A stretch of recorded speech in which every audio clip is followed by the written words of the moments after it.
Sound effects are free, by the way. I don't charge extra for the sound effects, just so we're clear. Hey, there What's he going is. on, you guys? What's going on? What's up? How are you? What's going on? Dude. How y'all holding up? What's up, buddy? My son, he's here right now. What's up, Bobby? Say hello to live. Say what's up, Bobby. What's up, little man? What's up, Bobby? Say what's up, baby boy. Yeah, What's going on, you guys? How's everything? everything's good, man. Over here. Oh, yeah. Yeah, Sure. just wanted to say thank you guys for bringing me in. It's really awesome when I'm able to get the chance to do these lives. I really mean that. Thank you. Oh, no, we've been excited about this one for a while. We've been watching your content. Thank you. We definitely love the influence and what you have to say. So this is definitely a pleasure for us as well. So typically how we go ahead and start these things is we have you introduce yourself. So tell us who you are, your kennel name, other business names that you have, like for other endeavors, and then how you got into bullies in the first place. Okay. All right, you guys. So as most of my platform, like people that follow my platform, I go by the name of Al. First name is Alex. Al is just short for Alex. The name of what I do is called the Heavy Hitter Bully Crew. I'm gonna drop it for you guys right now. That is gonna change. I've been keeping that on the hush for a long time. Just as far as when we start talking about marketability, being able to brand out and being able to go out there and be taken in more of a professional light. That change has been I've been looking to make that change for over a year. It's actually already done. I've just been waiting for the proper time to introduce it, but it's going to change soon. It's just more so just trying to provide professional, professional customer service, professional content. I want people when they buy into my program, I want them to feel like they're buying into a family, right? And that's why I do the things that I do. So like everything that I do is with a very specific purpose. I look to, I try to look at it from a aspect of how can I get, an older person to want to rock with my content and maybe purchase a doggo for me, but how can I get the teenager, to be able to stay on my videos and be able to buy into something long term where they feel like they're becoming a part of a family. And the thing is, it's like it's been a journey where people are just growing with me in real time. So like, I did things the complete opposite way. Started off with a male. Going back to the question of how I got into bullies, right? So what I wanted to start off was the shepherds. So I'm into training. What I like to do is I like to train dogs. I like to bring out the best of them. I think there's something very special that a owner shares with their dogs when they're able to get them to do, a bunch of tricks, but to be able to be in sync and in unison with the handler. I mean, that's something that's so powerful. That's something that I've loved for years. And, it started off like that. All right. So during the pandemic, our family dog at the time, we had a Shih Tzu. I was downstairs. My mother came up, ran right out through the door, got hit by a truck, died. And my wife and I, we were looking for another dog at that point. And, I was hell-bent. I wanted to get a shepherd. My wife was like, I think maybe we should look somewhere else. And I was, sometimes you win and lose arguments and fights. And that was one of those that she wanted to get what she wanted. So I said, what, hun? I said, hun, if you want to get into the bullies, because she was looking at them, I just said, you know what, man, let me just look at the parents. Let me just ask questions. And then from there, we just go from where we go with, you know what I mean? And that's how it started as far as me getting into the bullies. And then that's when I became much more knowledgeable on the breed. And, the way that the journey has transitioned and everything, it's been a blessing, man. And y'all know how I get down. Y'all know if you watch my content, I always preach I always give thanks to the Most High for giving me the opportunity to be able to even provide to everyone the videos, to even be on this journey with my dogs, to be able to do just the things that I'm able to do, man. I'm just so grateful, and I really mean that. Absolutely. I love Oh, that, yeah. man. So your Appreciate it. wife was the reason you get American Bullies. Yeah. Man, So, so my Like her wife, already. she was hell bent on wanting to get a bully. So the way it was going was we were trying to rescue pits from the rescue, but every time we got on the waiting list, we were like number 12, 13, and the picks that we wanted, they were no longer there. Dang. So it just so happened to be, you know, and listen, things just transition the way they do. Things happen. I'm not lying to you. My wife, she was on the Instagram algorithm in that search engine, that explore page. As all of you know, that explore page takes you everywhere. Yeah. That's content all over the Mhm. world. And on that feed was my dog Ghost. She saw him as a puppy, ran into Rooney Bulls on my boy Dan's account, and she basically locked in the dog right there. I didn't even get a chance to say, "Hey, let me see the dog." It was already bought. She said, "Yeah, I got a dog." I went, You see, "What? What I got a happened?" dog. It wasn't even, hey, we Bro. got a dog. Man, it was crazy. But, you know, from there, you know, I've just been so blessed and grateful that, you know, I purchased the pup from Dan, who has been a savior for me, man. He's just been so good to me. We became really good friends, I would say. And, man, he's really helped mentored me. And I always give thanks to everyone who's brought me along on this journey, because we don't do these things together, you know. You need a great mentor. That's what they tell you when you come into the bully game. You need a great mentor. And when you have those type of people, you're able to start having educated conversations, and they bring your own knowledge up to speed relatively quickly. Because now, you know how they say, like, you're a product of the people you hang out with, right? And if you hang out with people that are like-minded like you, and you achieve, and let's say you want to achieve a certain level of greatness, and you're in that group, you're more inept to get to the end goal that you desire, you know. And I've just been beyond grateful for the people that I've had to speak with that have really brought up my knowledge as far as the American Bully is concerned. And, you know, from there, that's how it just went, you know, and everything has just been, like I said, man, I'm just so grateful for everything. That's a heck of a story. I know. Oh, What yes, an it is. Wasn't seeing that introduction. coming. I know, man. Oh, yes, it is. Trust me, I try not. I don't want to talk as much, you know, because I'm trying to because there's 3 other people in here, and I want to make sure everyone talks, so we have an engagement It's all conversation. you. But I think, It's all on but you. I would say to anyone that does a live of me, I talk way too much, and I don't mind talking. So I guess it just goes hand in hand with the YouTube and the content and all the other things. We brought you on because we want to hear from you. We want to hear the content that you have. We want to hear your message, man. And I love it. I love the introduction. Like, what a way to bring it in. Yeah. You know, try to come in with a little bit of humor, but you know, a little bit of energy. Let people know just how grateful and humble I am, and just a little humor to lighten up the mood and let everybody know that it's more than just like content. I think people see me on the videos and stuff, and it's like I carry a certain demeanor. It's like my personality outside of it is much, much, much different. You know what I mean? I like to have fun with everything that I do. I love it. That's the way to do it. I'm telling you, like you've got to find joy in what you do. You've got to find humor in what you do. Otherwise, it's like you're gonna end up getting out a lot faster than you got in. And your positive outlook is it's in the best way possible infectious. Yeah. So we definitely absolutely you can feel that in all the videos that you know. So yeah. So yeah, you're definitely fun. That's for sure. Yeah. Yeah, you know, I try, man. I really do try. I try to bring something different to the community, something that's much more positive. As all of you know, the American Bully community seems to we have a lot of times where there's a lot of negativity. People feel some kind of way, maybe about certain dogs, about certain breeding programs, maybe some business deals went astray, things didn't carry out the right way, and we don't forgive, we don't move on. Instead, we continuously, you know, get into further more of a rut.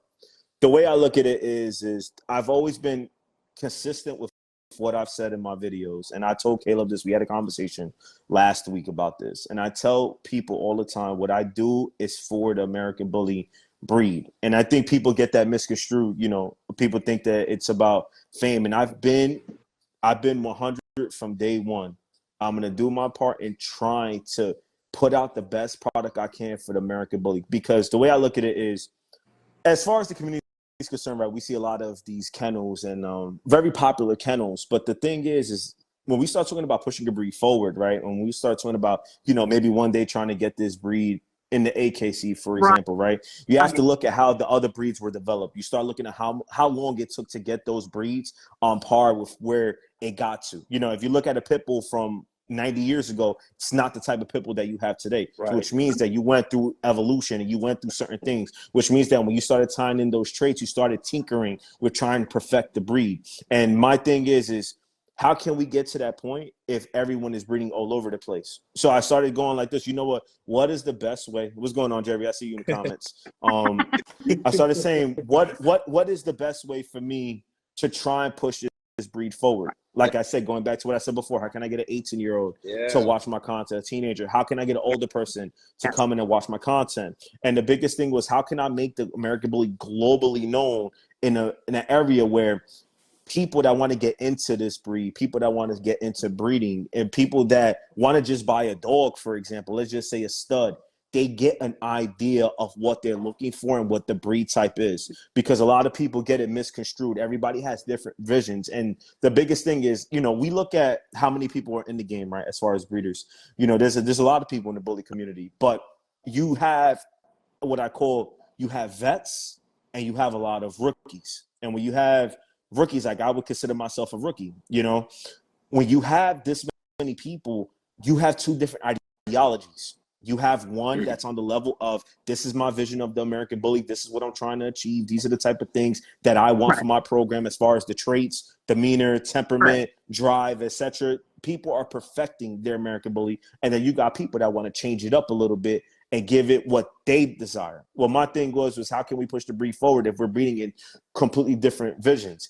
How can I provide someone with an idea of what they're looking for? So the way the content started and everything that I'm doing, I told Caleb before, it started off as a vlog channel. It was supposed to be just vlogs of my dogs, myself, and my family. It was never supposed to be where it transitioned to. Weird. And then that happens, isn't it? I started out in an interview. Man, it just happened like just over the course of time. Like, I found things that I didn't know on this journey. Like, I didn't know that I would have the ability to video the way I did. I didn't know I would have the eye the way I did. I didn't know I would have the ability to learn how to edit the way I did. Because I used to get these things, like these visions in my head when I was younger, when I would listen to music, but I didn't know how to use it. And then when I got on this journey and I just started creating for my dogs and just putting them under that lens, and I just started teaching myself, I learned that, hey, you're actually pretty good at doing video. And then, hey, you kind of know how to edit. And then it turned into, damn, you're good. You're pretty damn good at dog training. And then it turned into, oh shit, I got all of this into one. And I'm like, how do I do all of this? And then it just transitioned. And then I found myself on camera. And as I kept doing the videos, I kept realizing, hey, you know what? I think maybe you can do this. And then I started thinking of it from the lens of, you know what? How can I use the talents that God has blessed me with to try and help others? And then that's when things went the way that they did. So that's why, like, if you look at my earlier videos, they were all vlogs that did nothing. And then it went from that to, all right, let's help push the breed forward. And then it went to where it's going right now, which is, I would like to do more of this type of content. You know, I had started up a podcast that I want to do more of with people that open up links like this. As all of you know, I told Caleb I did Behind the Breeding. The idea for that is to put the face of the dog with the breeder. So people look at these dogs, right? Then we look at dogs, we look at iconic dogs. For example, I'll just throw the name out there, Dax, right? We look at him and we know him for Ed Shepherd, right? But people knew Ed, but there was never a conversation that occurred where everybody could hear from the educational aspect of, you know what, Ed, think about how awesome this would be. Hey, Ed, question for you. How awesome what was your mindset when you decided to pair up those dogs to produce Dax? Did you think you were going to get a Dax from that? Right. Did you think you were going to get an Ichiban? Yes. And what was your mindset behind linking it up together? And did you really think that that would be possible? And to hear their reactions and to hear what they would respond to you, that's how you get people to buy in, to really listen, because people, that's how we put the breeder behind the dog. You know, most people have awesome productions, but some people may not know the breeder. How do we get the breeder known along with this dog to elevate them? Right. And that's why what I started doing was, hey, you know what, man? Let's try and put the face behind these dogs. And if we could get the mindset of other people, the mindset of, you know, everyone that's on this live right now, with productions that they've produced, it helps newer people that are getting in. Like, let's just say you're going on the YouTube page and bang, you get a video that's recommended because you were searching up American Bully. Now you have this video in front of you that is showing you the behind the scenes of, damn, this is what it took to create that dog. This is what they were looking for. This is the blood behind that dog. These are the traits that they were trying to lock in. What is the important? Right. Yes. This is what What goes is into the it. importance That's the blueprint of line breeding, inbreeding, and then it goes deeper than that. When you're talking with people, you know what? When I look at that dog right there, you know what, man? What did it take to get to that dog? We got to this point, but what did it take, and how long did it take you to get to that point? Because that's something that for newer breeders, it will definitely show you and tell you, you got to have patience. You have to have patience. Long game. You have to play the long game. This is not the short game. You really have to play the long game. And then think about truly how do I say this? How many generations is it really going to take you to perfect the look that you are looking for? You know, you get what I'm saying? Because for me personally, I've told people my vision of the American Bully has always been getting the great conformation along with the breed type traits. Yes. Getting the mass, but not compromising the mass where it compromises the functionality. Thank you. Now how can I get all of this, but also keep the smartness and the drive and have my dogs know when you get a dog, that dog's going to be able to get trained. That dog is going to be sharp. That dog is not going to lay right in the middle of the ring. When they're up, they're ready, they're going, they're active. So in order for me to have done that, that's why it's taken me so long to even produce my first breeding, because I had to start looking at studs. I had to start looking at their productions, and then I had to start looking at what did the females throw. I've told people this multiple times on my platform. The biggest piece of any breeding program is your female. Thank you. You know what I mean? I always say this.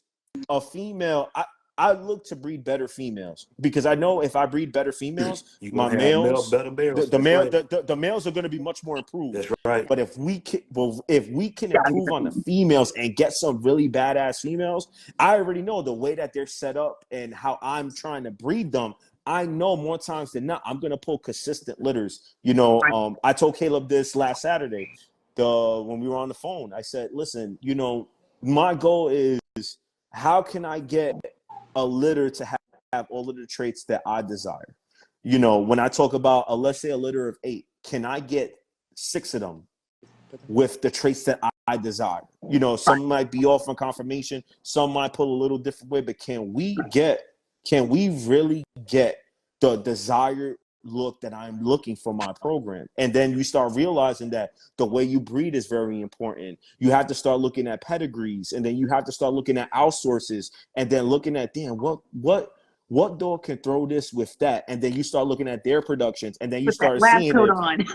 Yes, and it's breeding is much more intricate. People think that it's just as simple as pairing up 2 dogs, and you start realizing when you're trying to create something better, create something different, create something that pushes what you have forward. Because if for me personally, my goal with Ghost and Chanel has always been, I want to create a better version of what I have. And then from pillar 1, I want to create a better version of that. And that's how we start chasing perfection. Obviously, you're never going to get perfection, but in the process of chasing it, you get Progress, greatness. not And perfection. that's the hope. Yes. Progress, not And you know, and that's why I went the route that I did. No, you're killing it. And that's the thing is, it's like breed type is obviously baseline. Breed type is baseline. But if you can get that breed type without jeopardizing that, but still get the function and still get the right temperament, I mean, at that point, producing that consistently, that is what puts the American Bully in the same classification as other more established breeds. You got Yes. to get to that point. And so it's just Yes. like, it's just like you said, it's going to take, getting out there, educating people. And you have done an exceptional job of putting Thank yourself you. out there and giving people this. It's not even, you're not even just giving them information. The best part about it is you're getting them excited. You're riling them up. And you're giving them the possibilities, all of the opportunities. You're telling them, like, listen, don't feed into certain hypes. Like, do your own thing, but do the right thing. And there's so many people out there that can access what you provide, and that in and of itself is a blessing, because you're Yes. helping more people than you could even possibly imagine. I mean, the footprint I, alone is insane. I appreciate it. It's funny. I had somebody tell me before. It was just a piece of advice that I got maybe 2 years ago. They said, you know, don't chase after the fad. They said, stick to what you love and you'll never go wrong. There we Yeah. go. Because you're producing what you like, what you love. You're not producing something that's just what's in the market right now. It's just that you want to get to a point where you're breeding just because you love it and you're perfecting your vision of your dog. And they said, whatever your vision is from the very beginning, you stick to it. And I mean, I think that was one of the best pieces of advice I ever got in the community, because we start thinking about how many ups and downs the market has alone.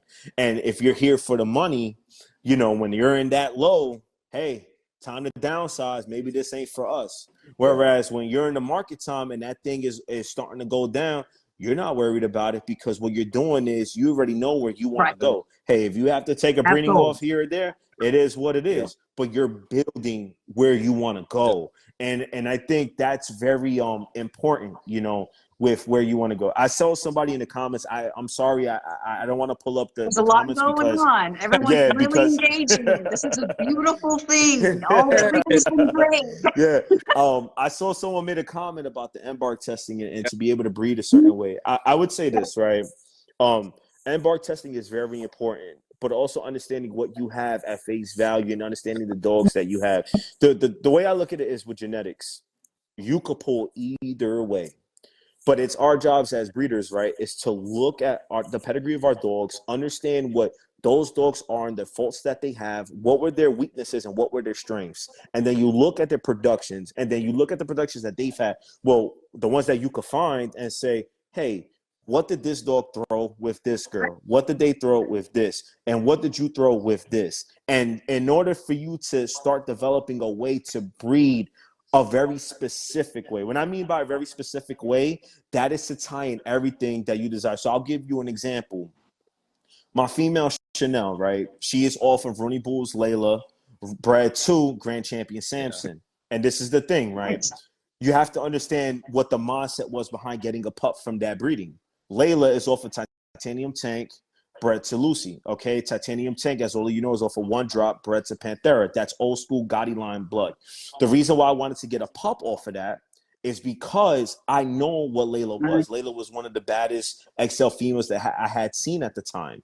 And when the conversation came about with Dan, when we were talking about, hey, who are you going to take her to? There was a couple name stud changes, but I told him the whole time I want something off of Layla because I know Yeah, Layla. I know that I know I what want she's going to something off of that. throw. I know what she's gonna throw as far as my females are concerned, because she was a big girl. She's a very big girl. I want to say she's like 22.5 inches at the withers. So I knew she was a big girl. So when we start talking about standard to XL breedings, I knew when Dan threw out the thing of Samson to her, I said, you know what, it's very doable that we could get in the 20. And for people that are watching, if you don't know, it's more inept. A common trend is if you have a bigger female, they're more inept to throw their height on their productions.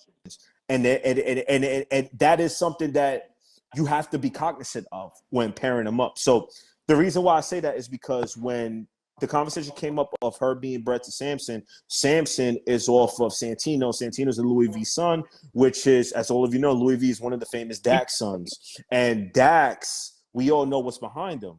So the thing is that I looked at it from the aspect of what is Samson throwing? Because Samson is more of a refined version of a newer version of the old school blood. That's years of work put in to get into Samson. I knew that his girls had a lot of drive. I would say F shit up, but they were really active. They were really active. They were smart, and they had crazy drive, which is what I needed. But my thing was how can I get that without sacrificing the conformation and the breed type?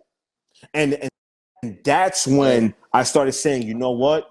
I needed something off of this. So I knew at face value, looking at what was behind Layla, because Layla, she's off of Titanium Tank bred to a Grand Champion Techno daughter. So I knew, given the fact that we had that in there, bringing it back to Dax, given that you have the old school roots. Now, even though it seems like it's an outsource because different bloods, it's not really as out as it's people think. It's very close. similar blood. Yeah. It's very similar blood. So I knew that when they were bred together, you would pull the traits. And now my thing is what I was looking to do was, my whole objective from the beginning was to create a more improved version of Ghost. Ghost is 22 inches at the withers. Chanel is, I want to say she's like 19 and a half, around there. And I knew with the pedigree that was behind both of them, I knew Chanel could throw big, but I knew I could throw a more improved version of Ghost. And the thing is like when I thought about pairing up a dog, a female with Ghost, my thing was, well, how can I create a better, more improved, fluid version of Ghost? And that was, I need to have the female to go with it. I need more spread. I need a thicker top score. I need more of a smash muzzle. These are things that I was looking for to pull out those breed type traits. And the thing is that I knew, for people that are watching, Samson, in my opinion, he is a phenomenal dog. A phenomenal dog. People that watch my content know I've spoken very highly of Samson, because when it comes to demonstrating the traits of the breed, demonstrating the conformation, man, oh my Lord, along with producing, this dog is simply incredible. And when I mean by producing, you know, he's a little bit longer, but he throws a super compact back.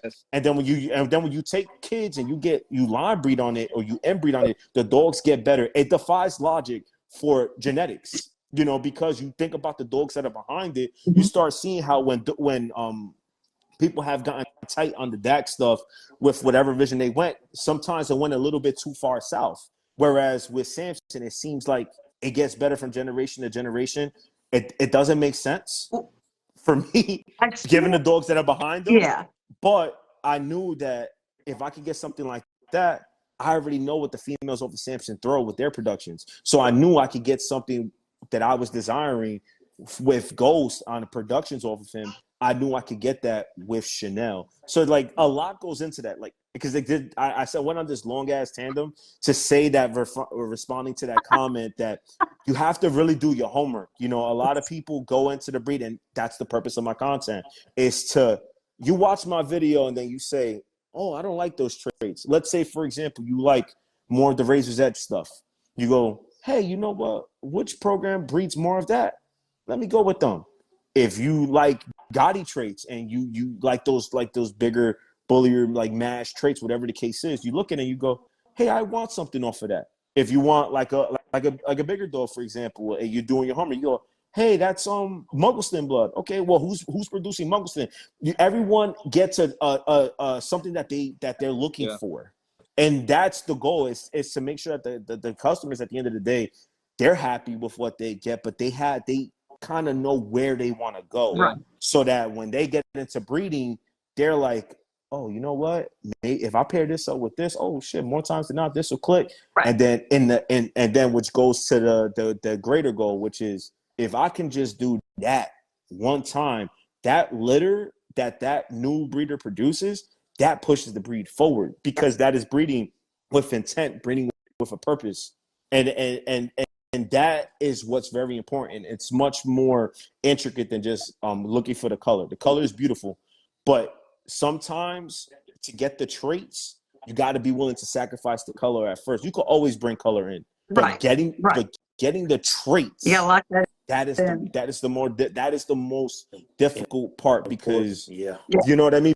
As long Because as they all let's look say consistent, they can all be brindle. I don't give a shit. As long as they're yes, all consistent. If I want something yes, else, obviously you bring it in.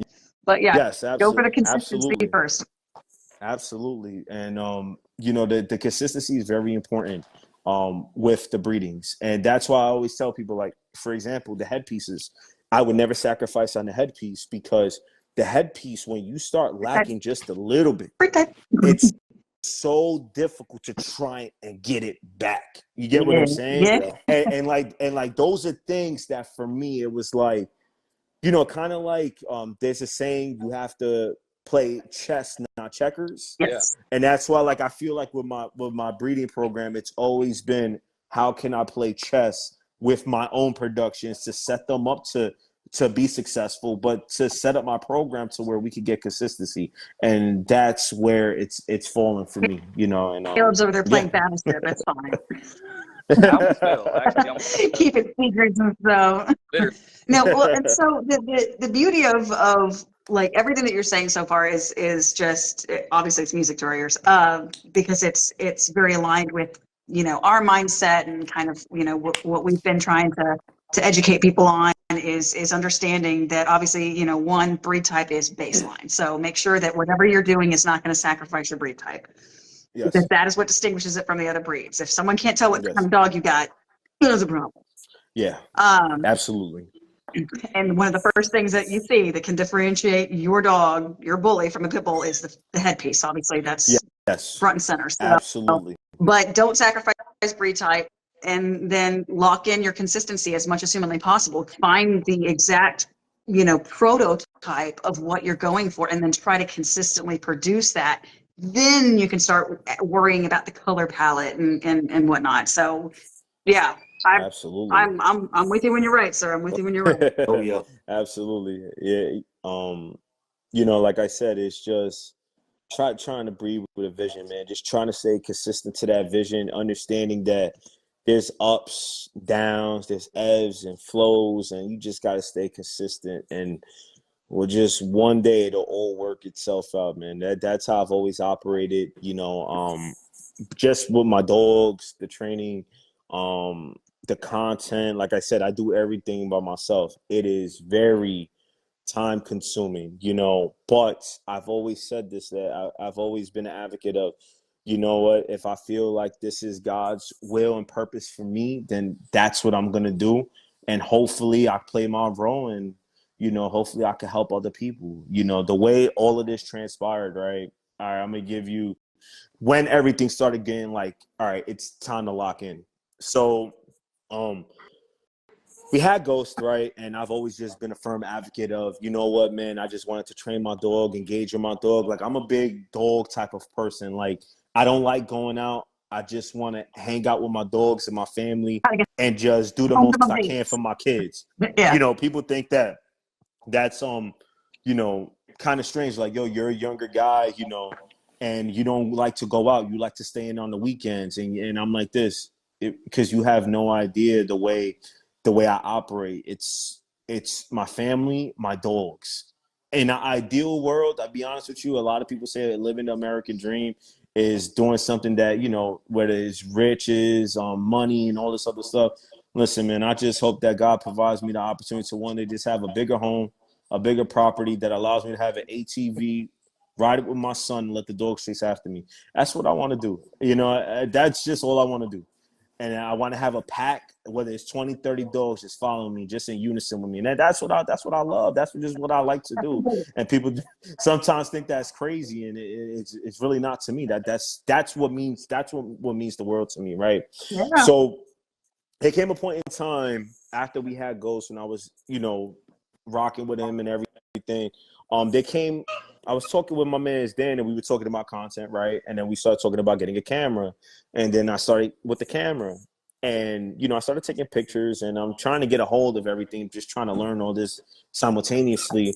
And then I got the idea out of nowhere. I'm not lying to you. It's, hey, what if you created content What if you showcase your dog's journey towards becoming an ABKC champion?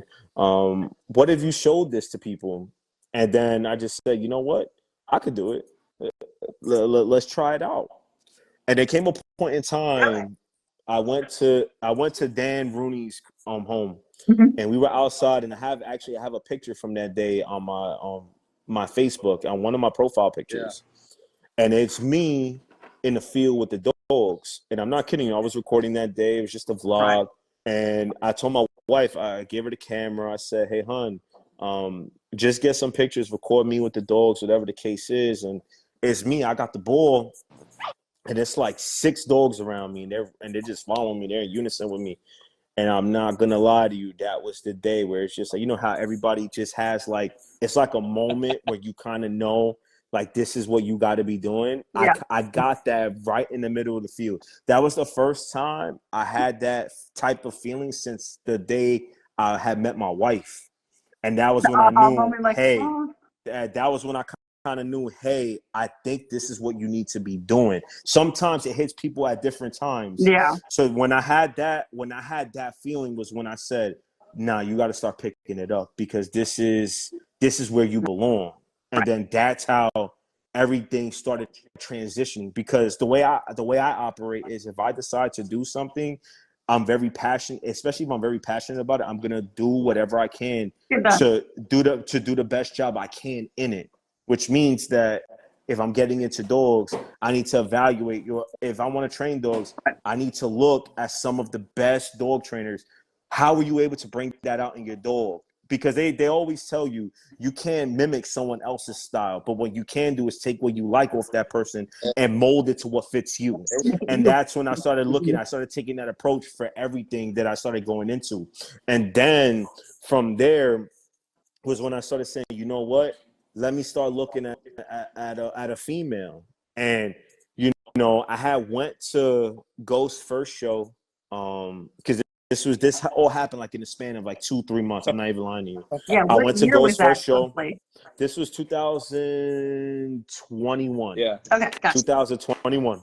We got him in 2020. So 2021. We go to the ABKC show located in, I believe it was in Woodstown, right? And we had a great job. Ghost did a great job. He got mostly everything that he needed that day. He got his majors, his points. It took him 2 shows to champ out, right? Heck yeah. But that first show, I had one of the judges come up to me and they said, hey, listen, man, do you know what you have for your dog right here? And I said, no, I really don't know, because you got to remember, I'm new, I'm learning. Yes. Right. I kind of know who he's off of. You're like, I don't You know. know, I know who he's off of, you know. Right. But I don't really know, like, At this point, you don't know what what you're I'm actually looking at. packing. Yes. So I'm in the show ring showing for the first time, and I'm like, there's a lot going on. As all of you know, if you've been in the show ring and you've shown your dogs in the show ring, first you're trying to make sure your dog does not crap the bed when they're in the ring, and you're trying to have them sharp, have them focus, and then when you're moving, you don't want to compromise their movement. And there's a whole lot going on. Especially I was first time in the ring, so there's a lot going on. But Ghost kept winning, and I'm like, I don't know what's going on. I'm giving the ribbons to my wife. I'm like, I don't know what's going on, but hey, it's working, whatever. So, it really went down like that. Yeah, I'm like, hon, here. I'm not Your lying. dog's doing great. It really went down like that. And then one of the judges came up to me and was like, hey, listen, do you know what you have with your dog? And I said, I'm gonna be honest with you, I don't know. I know he's nice, but I don't know. He told me straight up, for your dog to be at this height demonstrating these traits, this is a very, very well put together XL. And when he told me that, I said, okay, because now mind you have to think about what I was thinking about before. I knew I wanted to get into this field. So if I have a judge telling me this and I knew I wanted to get in, now the way I start thinking is, well, how can I improve on this? That's when I have to start getting in the lab. Yeah. And that was when things just started changing. And that's when I started really studying dogs. I started looking at dogs that I've really, really grew a liking to. And, you know, I spoke about him before, man, and I see Mark Samara, I see them in the chat. Yeah. But, man, that dog, Samson, that was for me, that was the one that was Yeah. like, Top 5 legend dog. yeah, I like this. And then the way I started thinking about it, I'm like this, man, you know what? If I could produce an XL version of this, I'm good. And Well, then, that's the breed standard. It literally says yes, the standard for yes. color. and that's when I started saying, well, you know what? This is when it started going deeper. Mm-hmm. Well, what is behind them and how did they breed to create those Yes. dogs? Got it. So Got then, I don't know. so then I started looking at programs, you know, whether, you know, there's obviously they have their own controversy, but I look at it from a business perspective, you being able to breed dogs, but you being able to promote your business and being able to grow a following, but also able to have people buy in and run a successful kennel. And everybody's definition of success is different, but I started looking at what made these popular breeders what they were. How were they able to attract the clientele, and how did they breed to create their iconic dogs? So then I started following them. I started looking at how Khan was doing this thing. I started looking at how Bashar was doing this thing. I started looking at how Cat was doing the thing from Bossy Kennels. And then I started looking at how for example, Sin City Bullies, how they were breeding. What did they start with? Obviously, you know, his program took off of Destiny. He bred to get wherever he wanted. And then I started looking at how did they get these dogs? How did they use these dogs as pieces to get them to their end goal? And then when I started looking at the pedigree was when I started saying, hey, I got to be actually very specific now on what I bring with him, with Ghost. And that was like how things just started transitioning and started going the routes that they went. And yeah, that was definitely a great time, I would say, you know, just being there. I got the dog, was showing them, trying to champ them out. And now I'm studying these pedigrees, and now I'm really trying to make this a lifestyle. And that's the one thing I would tell anybody that is watching this video, you know, if you think that this is a quick bag, you are mistaken. This is a long run. This will take a lot out of your pockets. For you. Yeah.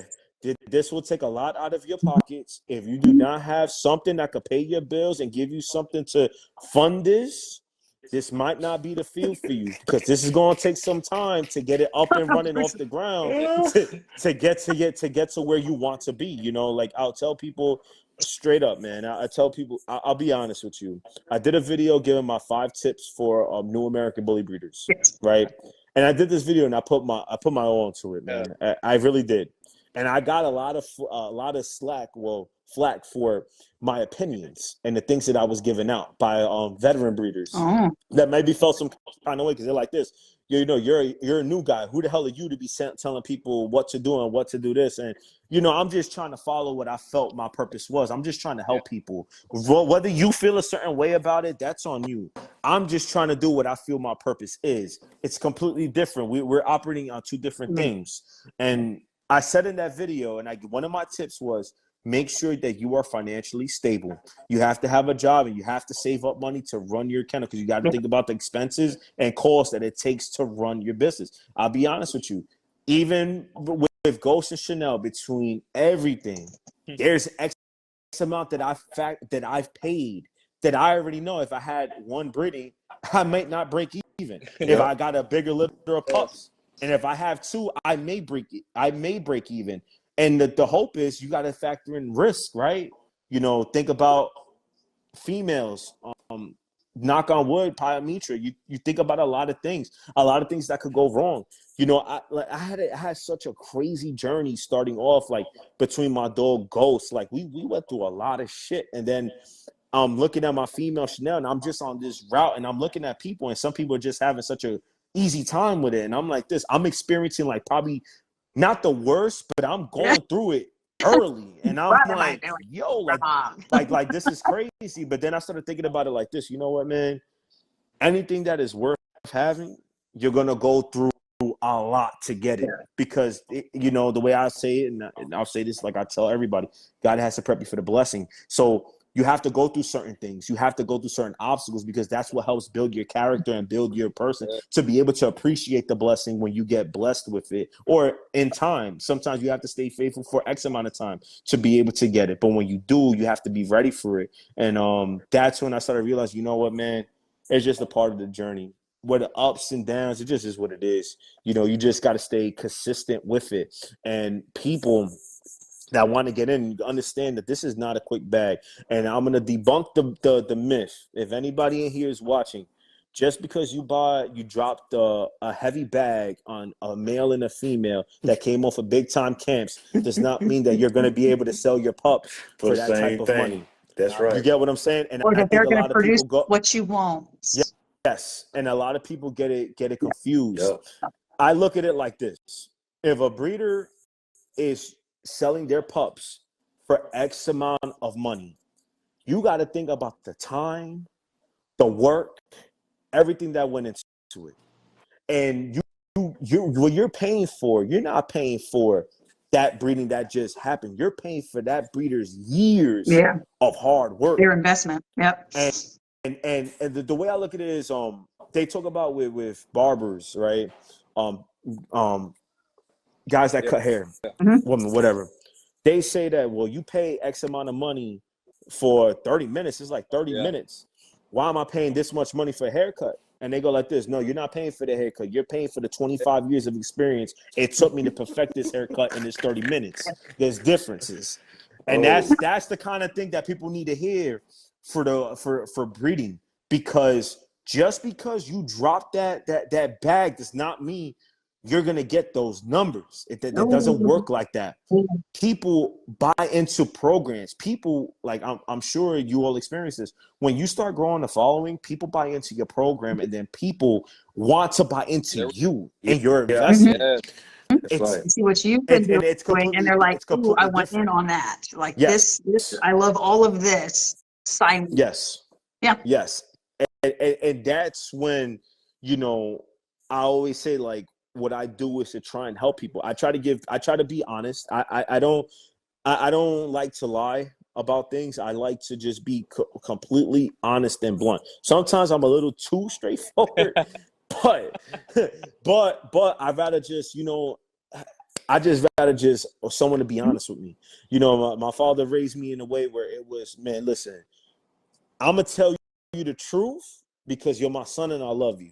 And I'm going to tell you when something's good, and I'm going to tell you when something's out of pocket and when it's bad. Yeah. And that's just how I was raised. And I felt like that type of respect for my dad and him showing me that, I felt like that was the best way to handle things, because there's no clear cut and dry. There's hey, listen, if you want to achieve certain things, you got to work your ass off to get to where you want to be. This isn't given. Nothing is given. You know, some people obviously have a little bit more connection, are able to get to certain avenues quicker than other people. Sometimes plays a part. But yes, but most people, you really got to get in the trenches and go on the grind. It's, you know, the way I look at it, it's no different than a professional athlete that wants to play a professional sport, and they're chasing the dream, they're chasing the bag, and they're really working their ass off. Like, their life is this. Like, people don't understand this. My life is my dogs and my family. So, like, I'm up early. It's damn near every day. I'm taking my dogs out. I'm engaging with them. I'm training them. I'm taking them on sometimes 2-mile, 3-mile walks. But for the most part, we sit at a mile and a half, making sure they get the exercise in. Then I gotta clean the crates when I get in. And then in the morning, because I'm up so early, because I have a kid, I have to edit my content in the morning. So I'm doing all of this, and then I gotta go to work. And then when I come home, I gotta be a dad. And then I gotta be a husband. So I gotta do everything, and it's so difficult because, you know, obviously, if I didn't have my time devoted towards where I'm at and I was just pushing my business, I knew that I would grow so much faster. But the thing is, if this journey was going to be easy, it would have been easy. It's never going to be easy. It's going to be difficult. So I look at it from a aspect of, you know what, man, even if I'm not able to drop the content as efficiently as I wish I could, I'm not going to sacrifice my quality.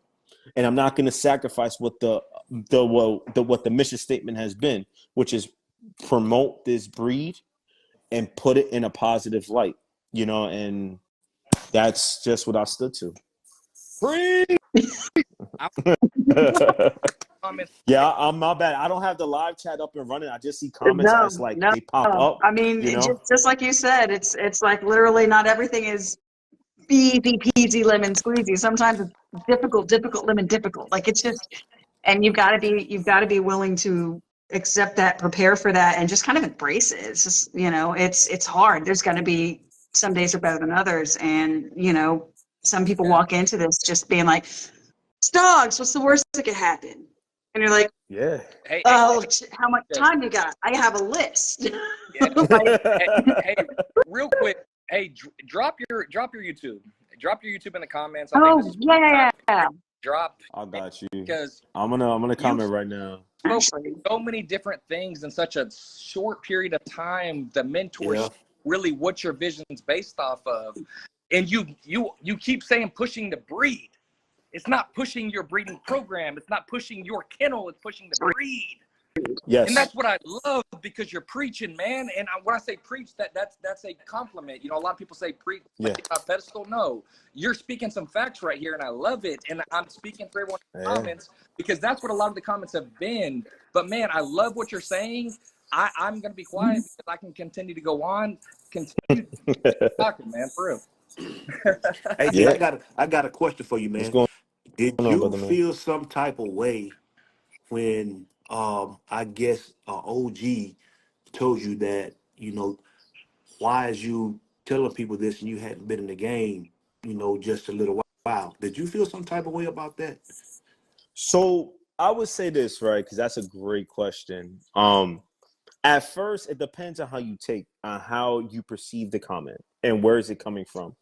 Some people mean it in a way where it's coming off as they're trying to help you, and then some people come off in a way where it's disrespectful. right. And I don't do disrespect, but I also understand that in this journey, I'd be honest with you, I understand that you're going to have backlash. Yep. So for me, it's about, like, I go back to character development and character building. I always look at it like, hey, listen, you may not agree with it, but there's one thing you're not going to tell me is that I'm not telling the truth.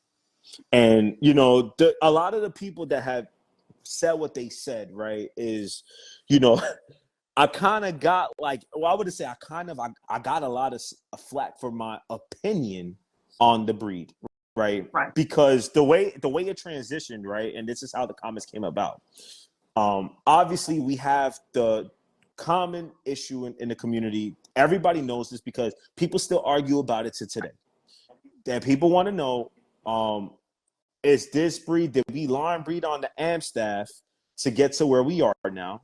Or was the Bulldog brought in at some point to create more bully traits to get more of this mass on these dogs? Yeah. And all I said was things that were true. Yeah. And they felt some kind of way about it. And I just said, you can't line breed on an Amstaff and pull Something Bulldog bigger. traits. Y'all This cute. just does Y'all not. cute. It doesn't look like No, that. never will. I don't think it's what you think it is. Yes. Yeah, no, absolutely. Yeah, that came after the fact. There's only so much of breeding of pit bulls and Amstaffs you can get to get the H frame, and then after that point, where did all the other stuff? It didn't come from Amstaffs Where and did pit the bull. 2-finger muzzle come in? Where did the thick top skull come in? There's dogs that have underbites. Where did that come in? Merle. All I'm saying is that all I would tell people is, because the way I used to break it down, my content, right?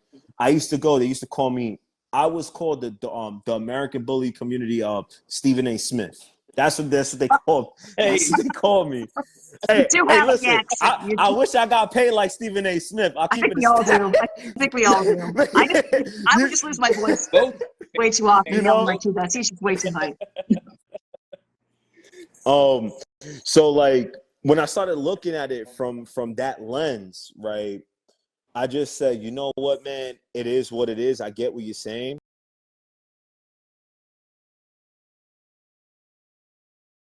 But my thing was if I'm trying to help people, I need you to understand, how did the American bully get to the look that we have now? Yeah. Because it gets deeper, right? Yeah. Because when we start looking at Dax and we look at the dogs that are behind Dax, right? I believe it was Barbie bred to what was that Cracker Jack? Was it Cracker Jack or Nitro? No, I think it was Cracker Jack. Yeah. Who his pops was. Cracker Jack. So you look at the dogs and how they bred to create that dog and how they bred to create Barbie, and then they produce Dax. Well, who was the dogs that were in there that they bred heavily on? Where did they go 3 times, 2 times? Because now I'm going to put people on that call me a newbie on with some game. When you bring in another breed and you bring in the bulldog and you bring them in with a dog that's massive, you bring them in with to get more of these bullier traits, right? If you do that up front and you breed it with any dog, you're not pulling those traits because the gene pool is all messy.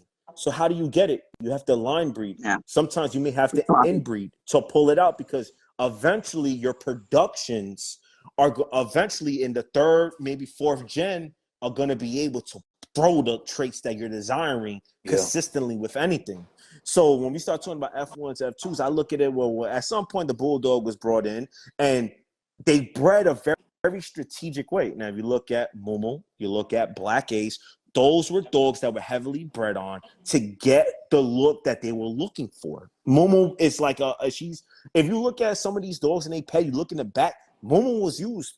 She was very heavily influenced in those pedigrees. And when I started looking at that, I started saying, I'm just going to point out a way where I'm not going to try and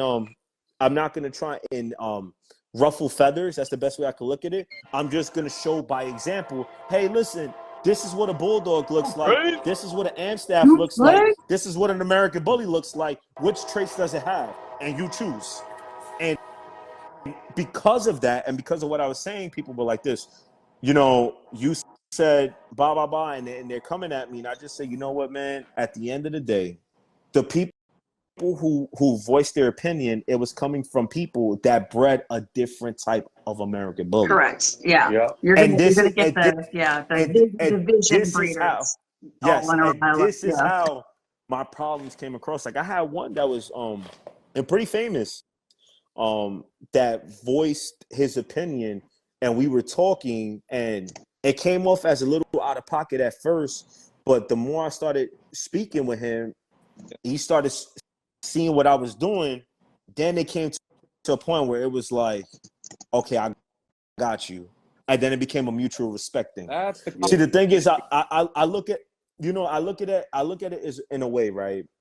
We often let our issues with other breeders or personal issues with people get in the way of producing badass dogs. And the way I look at it is that there are probably some breedings that never happen out of pride or dislike for someone or not wanting to use that dog directly. And maybe we have missed out on some breedings that could have produced some amazing dogs for the community that could help push this breed forward. It's happened for yes, it's definitely happened. I'll be blunt and say it's definitely happened, but go ahead. Yeah, and and I'll say this, like when it comes from that aspect, we're doing the American Bully a disservice. There we go. And that's because we're not being able to push the best dogs together to push the productions forward.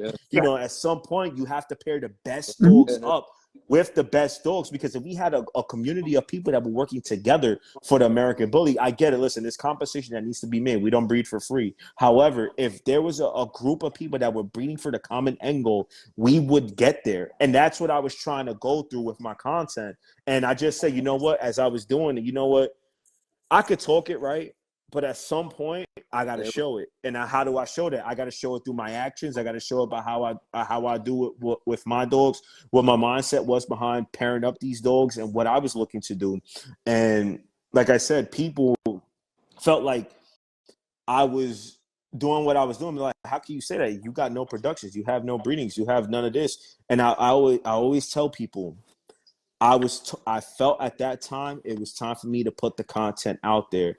And what the goal is and the hope is that people that see my journey, you're catching it from the beginning. So you're growing with me. This isn't something that is happening where it's like you're growing with me. You're gonna see the ups and downs because I don't shy away from showing the ups and downs. I'm very honest, because that's the best way you could be. I'm very blunt. I'm very straightforward. When it's good, things are good, and when it's bad, shit is bad. And Nope, that's flat. and when it's bad, it could get hectic. It could get really hectic, and I just try to look at it from a level of gratitude and humility that, listen, it just is what it is. You're going to grow with me, but you're going to see everything. Like a lot of people are like, well, you haven't had breeding. You haven't had productions. And I look at it like this. People that say that about me have no idea what I see in my head. The way I see it in my head, I got a 5-acre property or a 6-acre property. I have an outdoor kennel. I have an indoor kennel in my basement for my females. I have a whelping room. I have 2 ATVs. I have dogs running in a field. The way I look at it is, man, I'm looking at something special. And when people look at me, it's like, yo, you just that dude with 2 dogs. Like you took forever to get one breeding. I'm like this. On the outside, it looks like that. From me in here, I'm already thinking 5 generations Precisely. in. I'm already thinking about what the lifestyle I want to provide I'm for playing my the dogs. long game. You know what I mean? So I definitely do feel like I think it's very genuine, though, that when people start seeing your growth and your evolution in real time, that they start saying, yo, we've been able to see this kid from the beginning. This dude from the beginning. And then it becomes more wholesome when people start really buying into what I'm doing. And I've always said this, right? And this goes to a business mindset for those of you that are watching. Often we think about what our preferences are, what we like. Everyone can have their opinion, right? On anything. All right. Anybody can have their opinion. But how do I say this? Hold on. You have the option to dictate what it is that you want to do. It's all you.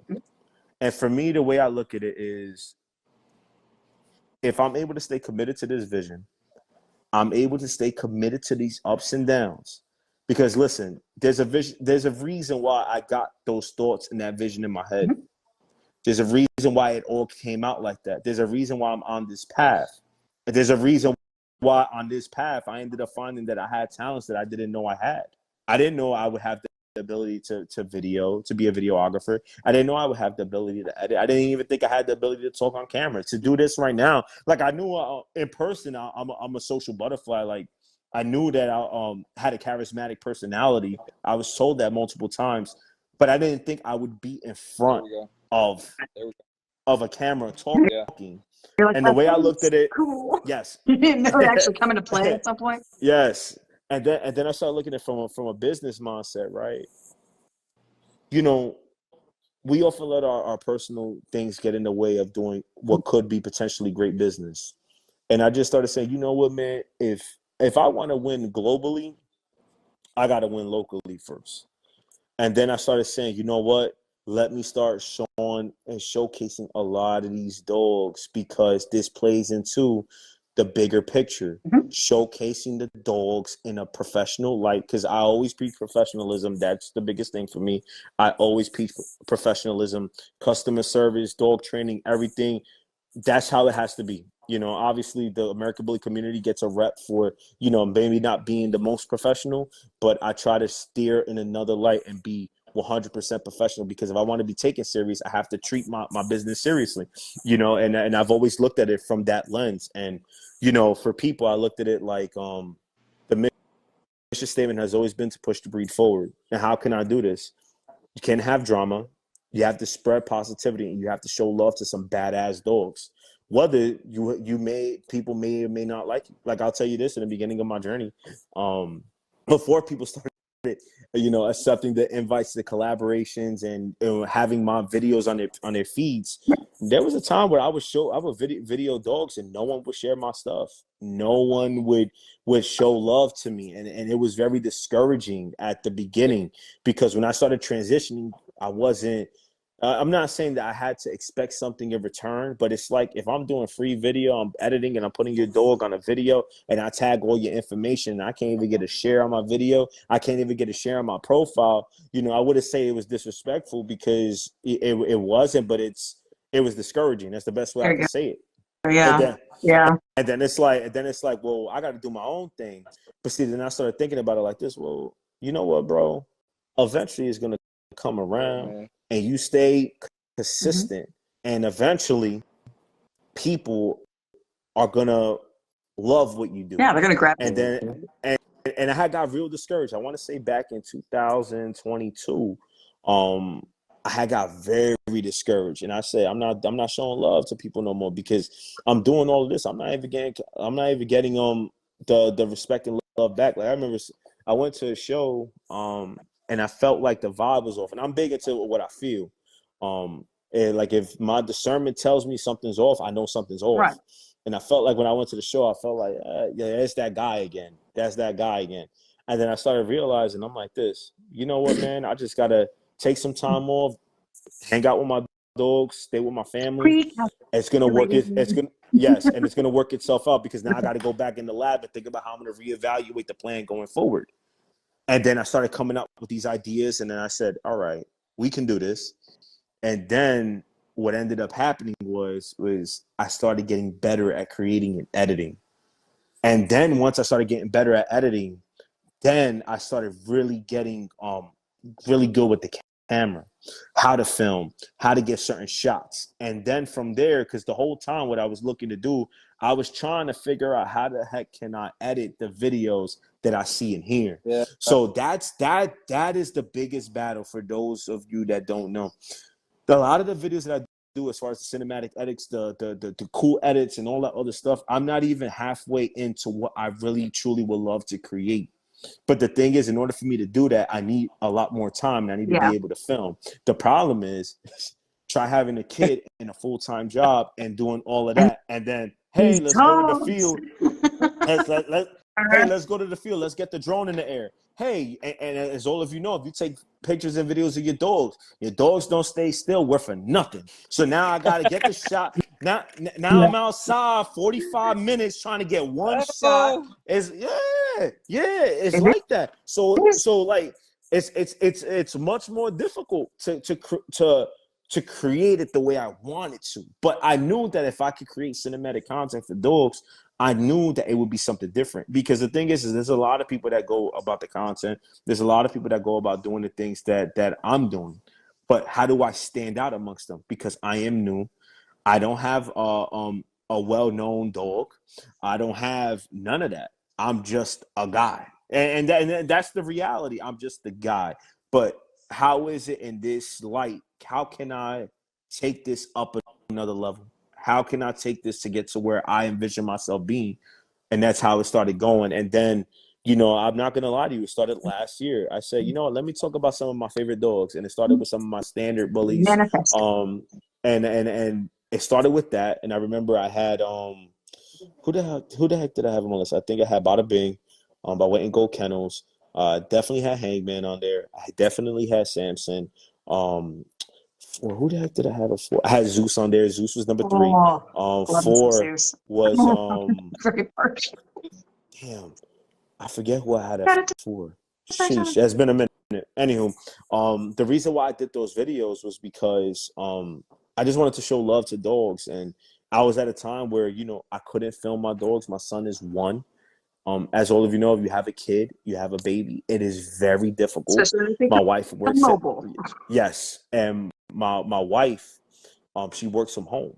So imagine having a crying baby, and I have dogs. I can't really create. I can't have my camera out. I used to have my wife video for me. So I don't have a videographer, and I don't have money to pay for a videographer and an editor. So it has to be me. Now, granted, if they would have had the Insta360, at that time, I would have been able to keep creating the type of content that I was, because I could just put the camera on to my backpack, have the stick, have it record me walking my dogs. At the time, we didn't have that. So I had to start really trying to transition. And that's when I say, you know what? I love creating. I love editing. How can I stick to the mission statement, And knowing that I can't create for my dogs right now, how can I show love to other dogs in a positive way? And those videos started doing well.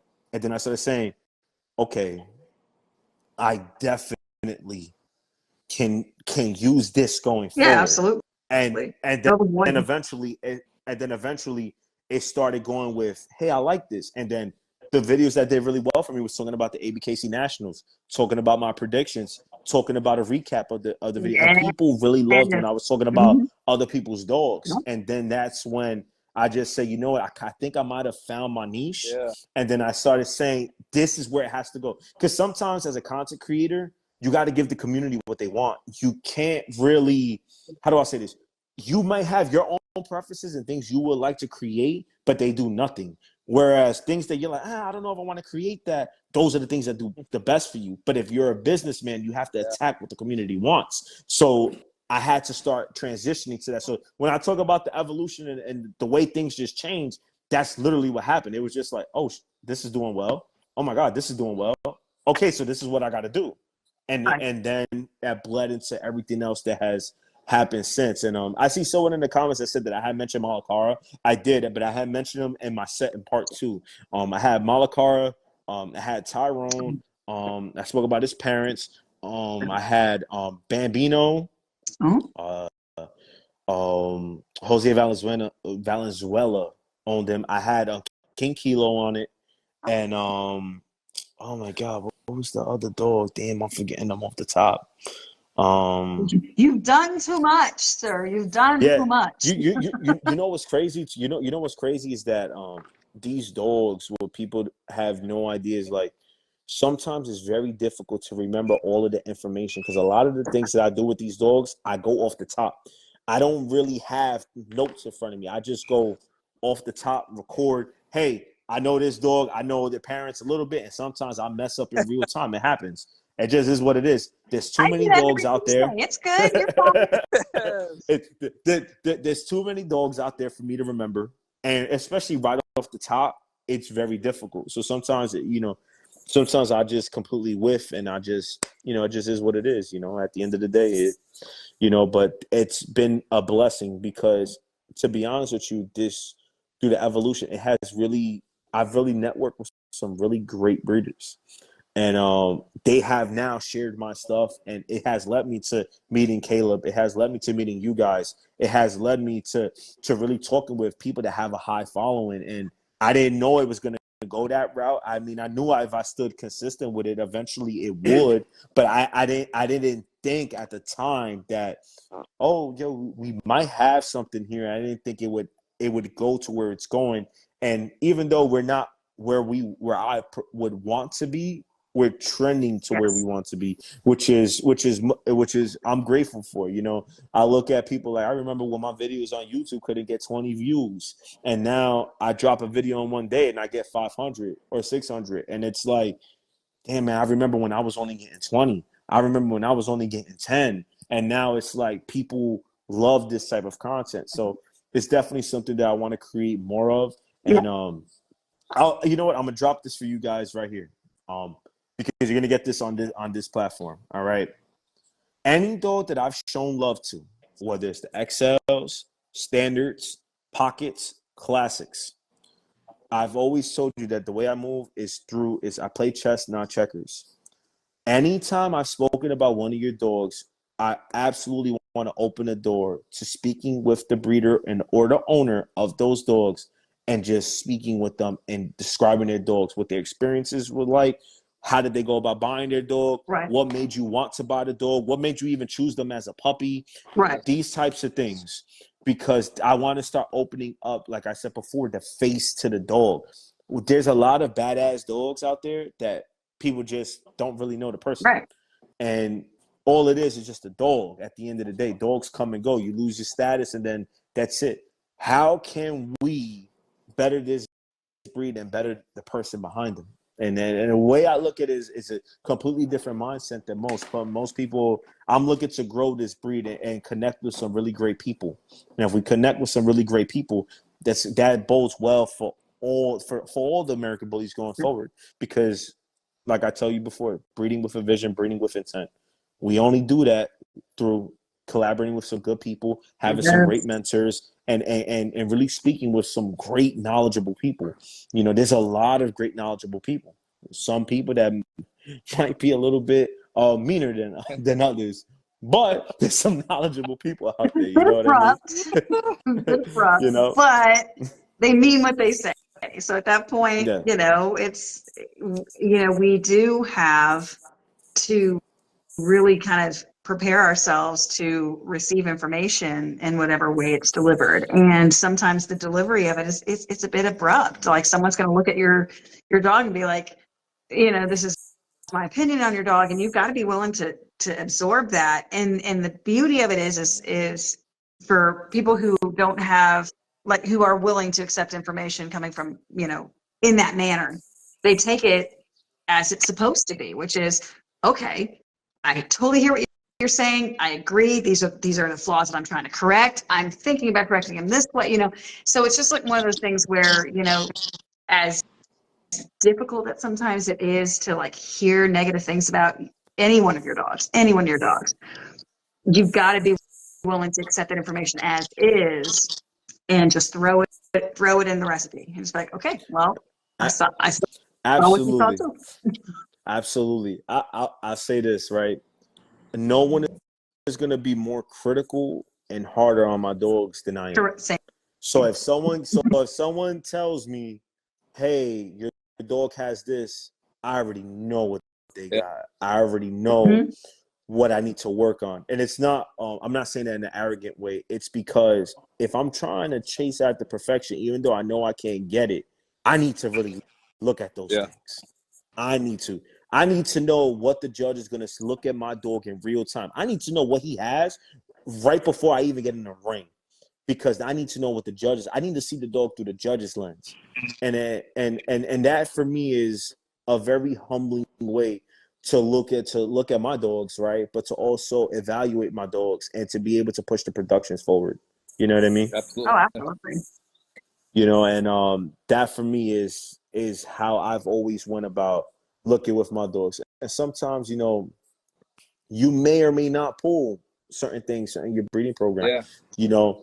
Breeding is, I wouldn't say it's like playing Pressure dice, on that. because when you make, because you can make very smart decisions, but sometimes in that pedigree, you might get something from the 7th gen that popped up that you're like, That's holy smokes, I thought we got away from this, and how did we get like you have to here? look back You know, at the and, pedigree, like, where did this come from? like where did we get this from? And then it's like, but the thing is like more times than not, it's gonna work out how you envision. It's just got to breed a very certain way to get what you desire. That's always been my mindset and my opinion on it. I Yes. like it. It works. Absolutely. Sir, it Hey, works. do you know the name of the judge, the ABKC judge that talked to you about ghosts? John Reneker. All right. I I just want love to point that. that I love that. because she prays to that, because we need more judges like that. I Yeah, love that. I yeah, love feedback. I bro, love, bro. to Every time I've seen John, yeah.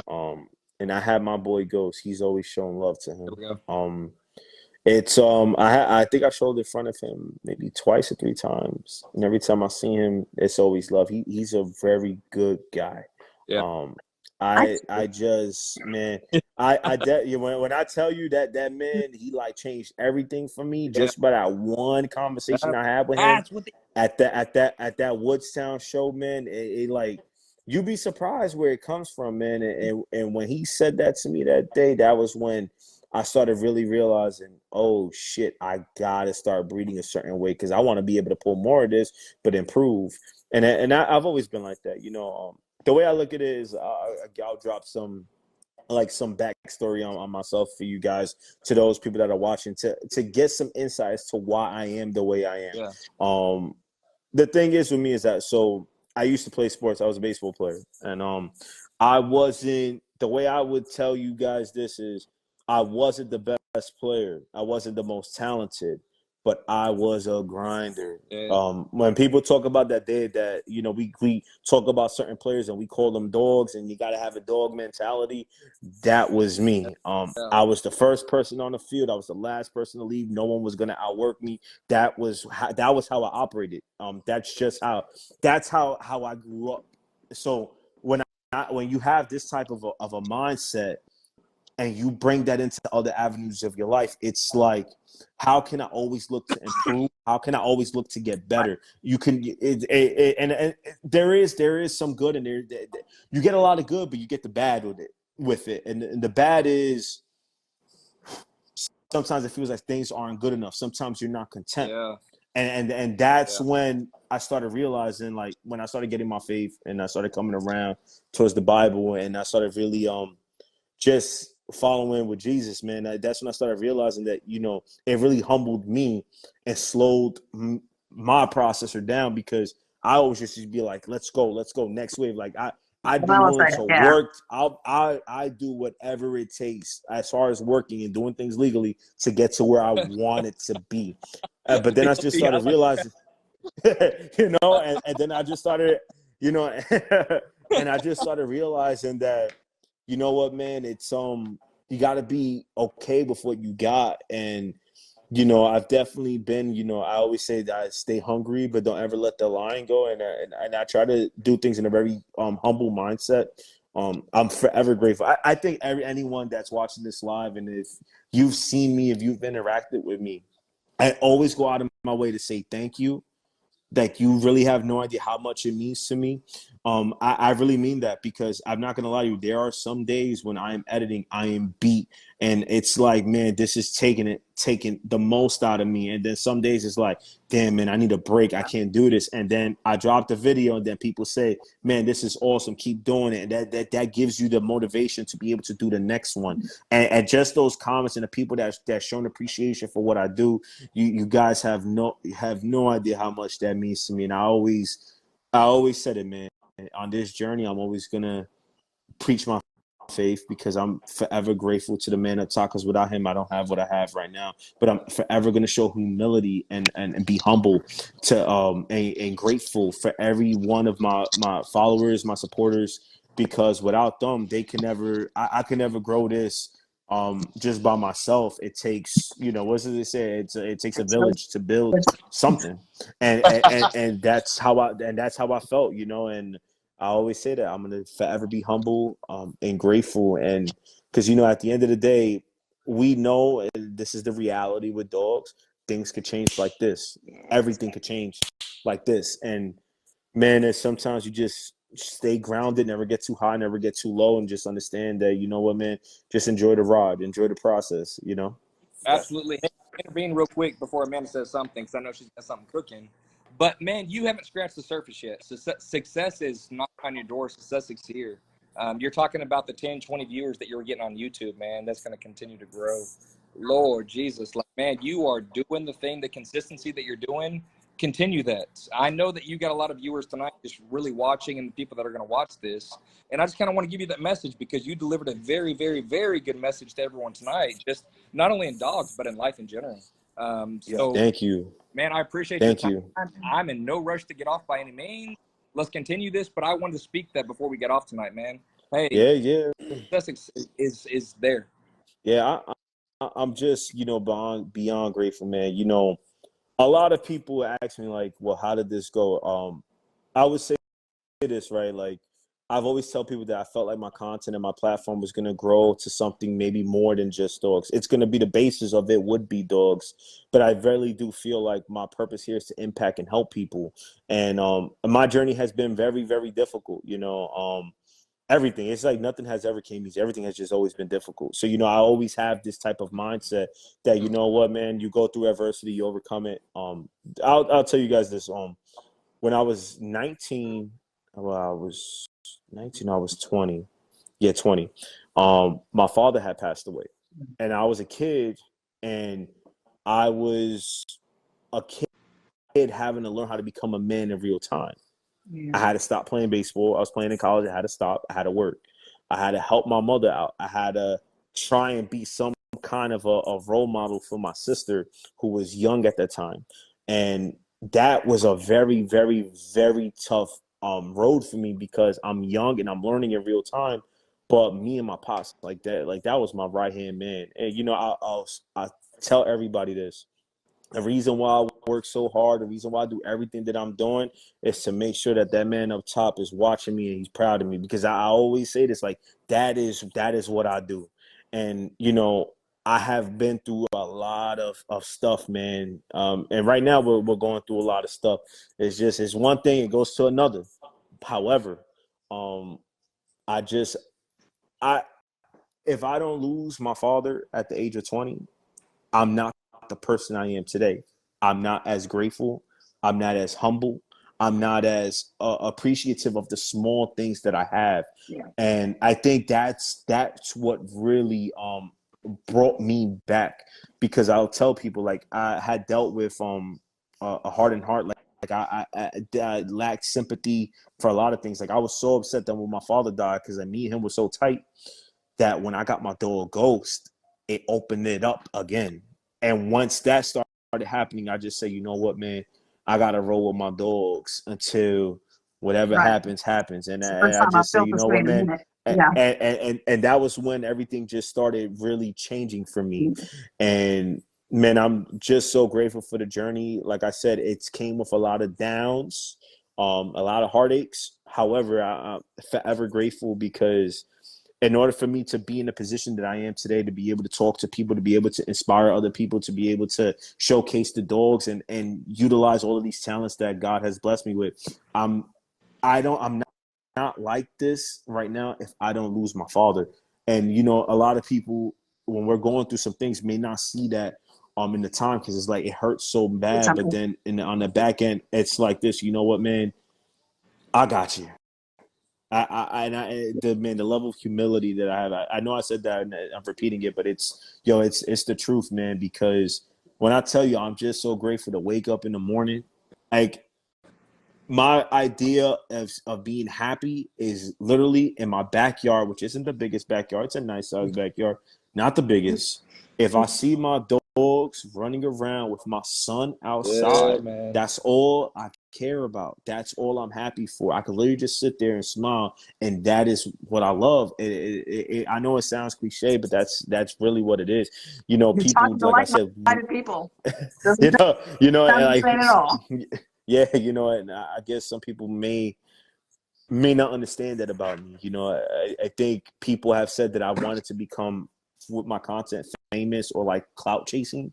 That's what I was told early on, and it's nah, man. It's something bigger than what you may have envisioned it to be. It's something where, man, I really do believe that if I stay on this path, I'll be able to really help people and really impact people, and then furthermore, really help out the American Bully community. And I hope that I'm able to play my role, and hopefully years from now, this breed is badass.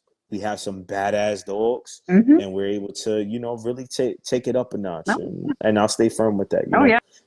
Yes, sir. You're already on your way there. I mean, that's the thing. It's just like, you know, your goal is to help people, and Yes. you're already doing that, you know, and you know, your goal is to try to push the breed forward. You're already Yeah. doing that. Like Yeah. you're doing what your goal is, you know, and if, you know, your aim is to expand the horizon on that, to expand the footprint, then keep going. Yes. Absolutely. But definitely don't shortchange yourself, because like, you want to help people, you're doing it. You want to, Yeah. you want to push the breed forward, you're already doing it, you know? I So, I mean, appreciate it. keep on, Appreciate it. again, it's progress, not perfection, you know, go forth. I mean, again, you're already making a massive impact. I appreciate it. So I had a question for you guys, and I had asked Caleb this last Saturday, and he had a very interesting answer. And I felt like for us, because now you guys are interviewing me, and I wanted to make this a little bit more interactive for everybody. Keeping it spicy. How in your breeding programs right now, how many generations are you away from creating your vision of the American Bully? Bruce. Well, I don't breed a lot, but I would say um, I'm about to start line breeding. So it'll be a couple more years for me. You know, 2 or 3 Nice. more years, something like that. Yeah. Nice. Yeah. What about you? I am a stud owner on purpose by choice. I ain't mad at that. I don't know the whelping miracles y'all pull. I breeding is one of those things that like I I just it's one of those things I can't do again.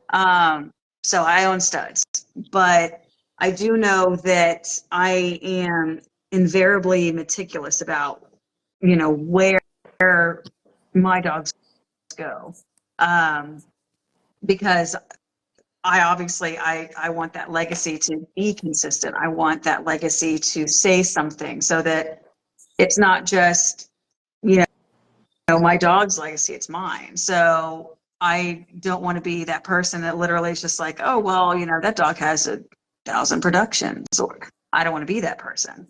Yes.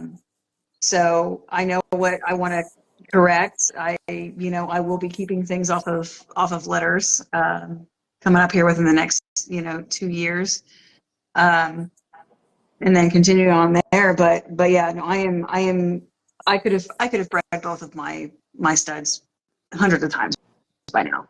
Still not gonna like I can't justify it because I'm at that point like literally the ball's in my court. Yeah. Um, so and someone's program is on the line, like, Yeah. and that's in my hands. Like, so if someone comes to me and they want my stud, I'm going to sit there and have a very frank conversation about like what they're looking for, where are you headed, Yes. because there is a possibility my stud isn't what you need, and Yeah. as much as any normal business person is like, oh my god, don't ever say that, just make it happen, make your and I'm like, no, that's because that's not what so I've actually had conversations with people and it's like, you don't need my stud, you need this Yeah. one, because this You is need where that you're going one. to go. As much as I would love to really you know use the female that you have, what you're looking for, my stud can't provide Yeah. as is. I don't want you wasting I time. Yeah. I agree with the comments. He said not all money is good money. That's 100% But And true. AJ, That's 100% I'm going true. to answer for the question that you asked me the other day, and Yeah. just for public good conversation as well. And I love you. I love your honesty, Bruce, as well. I love y'all's answer. It was very, very honest. I know y'all very well, and that was exactly what I expected from both of y'all. Like that response. And when AJ asked me last Saturday, I told him, I was like, wow, like, first of all, good question, but realistically, where we are in our program right now, I would say 4 generations. Yeah. Truly generations. I feel like we've already accomplished the first generation of the wave that we were really, really trying to get with the look that we were doing. And I think realistically, 5 generations from, you got to start with a good baseline, a good foundation. And then 5 generations, I believe you should be able to get that look that you're looking for. Now, of course, there's variables and you can always change the plan. Don't change the goal. I actually put that as the morning quote. Hey, check my morning Yeah. quote in the morning. That's fire. But yeah, I think realistically 4 generations away. And that's just really putting a number on it. And again, a lot of subject to change. But I think within the next 4 generations, we can really, really lock in a look that we are trying to present. Yes. And I told you that they I really like the breedings that you have put together, because every one of those was strategically done to get the traits that you desire. Yes. The Malacar breeding, fire. The way you're using Genesis, fire. And I spoke with you about Genesis. I know everybody saw the video that I posted. To those of you that followed us, that was done very strategically. I knew, and I spoke with Kayla before. I said, hey, listen, I'm gonna post the videos of Genesis on Monday and Tuesday leading up into this live, so people can hear this conversation. Like I said, everything I do is with intent. And I had told him, I said, listen, with the way Genesis was bred, he is really going to be able to throw his look on those productions just because of the way he's bred. You know, you got Techno there 3 times and it's seemingly up front. So you know where you're going to pull. And I told him this before, and I said this in the description of the video, that, you know, when you're looking at understanding that you got Techno in there 3 times, you got to think about the breeding that created Techno. It was a Dak's son bred to a Dak's daughter. And when you have those traits up front and it's just done a different way, the breeding method is no different than what people did utilizing DAX. The reason why pocket class, standard class, they have the traits that they desire is because people, they seemingly took DAX, and once they got that dog, they started building, and obviously they branched off into other areas. You know, you think about Magoo from Muscle Tone Bullies, badass dog. I believe the mother was Stella, so Stella bred to Dax and created Magoo. Magoo has his thing going. And then vice versa, you look at Khan's program with Rocco, understanding he used that blood to form his version of his dogs. But at some point, people built with all of that work to create that one dog. And it's been bred a very certain way. So when I told him about Genesis, understanding that breeding was done. What's going on, Corey? When that breeding was done with to create Genesis, and the breeding was done understanding that you bred heavily on this breeding, it's not a shock to see why Genesis, you know, I said this in the video, that he exhibits the traits that he does, because it's the truth. You got to think about the dogs that are behind it, you know, and I think that's very important for people that are breeding, is just understanding the dogs, why is it they look the way they do, and what's behind the pedigree. You know, at first, when I got in, I would look at the pedigree and go, you know, I don't know how to read this. And then over the course of time, I started saying, well, okay, this is what they did. These dogs were paired up together. So what's the productions of these dogs? How did they breed these dogs? What traits did they have? And then I started going, oh, shit, this is why they did what they did. This is why they did this. And then that's when you start really looking at the pedigree and going, oh shit, I kind of see why they went the way they went with this. And this is why this dog is going to be able to throw these traits. And then like I told Caleb that Genesis is he's a badass dog. And just thinking about the litter he did with Top Gun, the other litters he has going forward, because I think, did you get the one with Duce yet, or that hasn't went down yet? We've gotten one. We did another breeding with him too. And Duce is, listen, Sean knows, that's my dude. I had the opportunity to see Duce twice in person. He is as advertised, badass dog. It's insane how much bone this dog has and how crazy he looks on a 20-inch frame. It's crazy. Yeah, but no, no sense.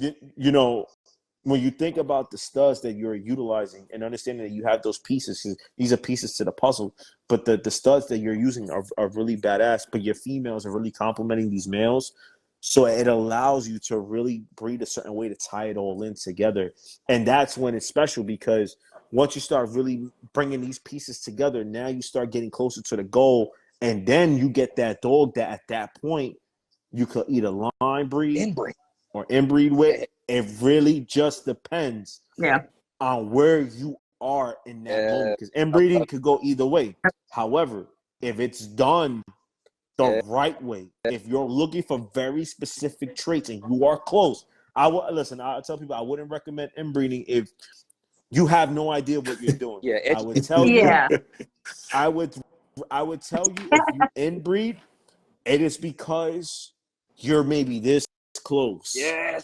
You're maybe this close, and you're really looking to tie it together, because now those productions, some might be crazy, but you might get one or two that are gonna get exactly what it's it. Rest. Yes. Yes. The breeding for you, at home the rest. Yes. You lock and those traits, you're absolutely right. Yes, and to lock it in, there's a purpose for line breeding. Like, I tell you this, I'm line breeding with Ghost of Chanel. I would be line breeding on the titanium tank to Lucy litter. And to give you guys a perspective, the thought process behind that breeding was Lucy. She's a grand champion techno daughter. I explained that earlier. When she was bred to Titanium Tank, I know what Tank throws. Obviously, he has some very iconic sons. My favorite one is Chronic. Hell of a dog. Love that dog. But Titanium Tank at face value, great headpiece, smash muzzle, bold fronts. The rear is not the best, but not the worst. You get what I'm saying? Yeah. But Lucy had great conformation. Good bone for female. Headpiece was lacking. A little snipey on the muzzle, but really good girl. And when they were paired together, she threw the confirmation. Yeah. And she threw the confirmation on all of the dogs. So it wasn't like it was just one or two. She threw the confirmation on all of them. Yeah. But some dogs got more of the bully traits.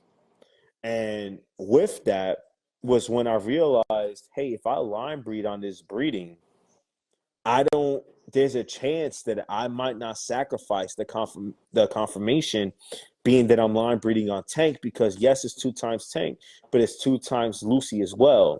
And I saw what that did. And if I could bring in Samson with that Gotti juice up front and pair it up with that, there is a very realistic possibility that I could get 20.5 inches at the withers, the bone and spread that I desire, but keep the confirmation and keep the confirmation because of the trend that I had noticed with what Lucy had produced.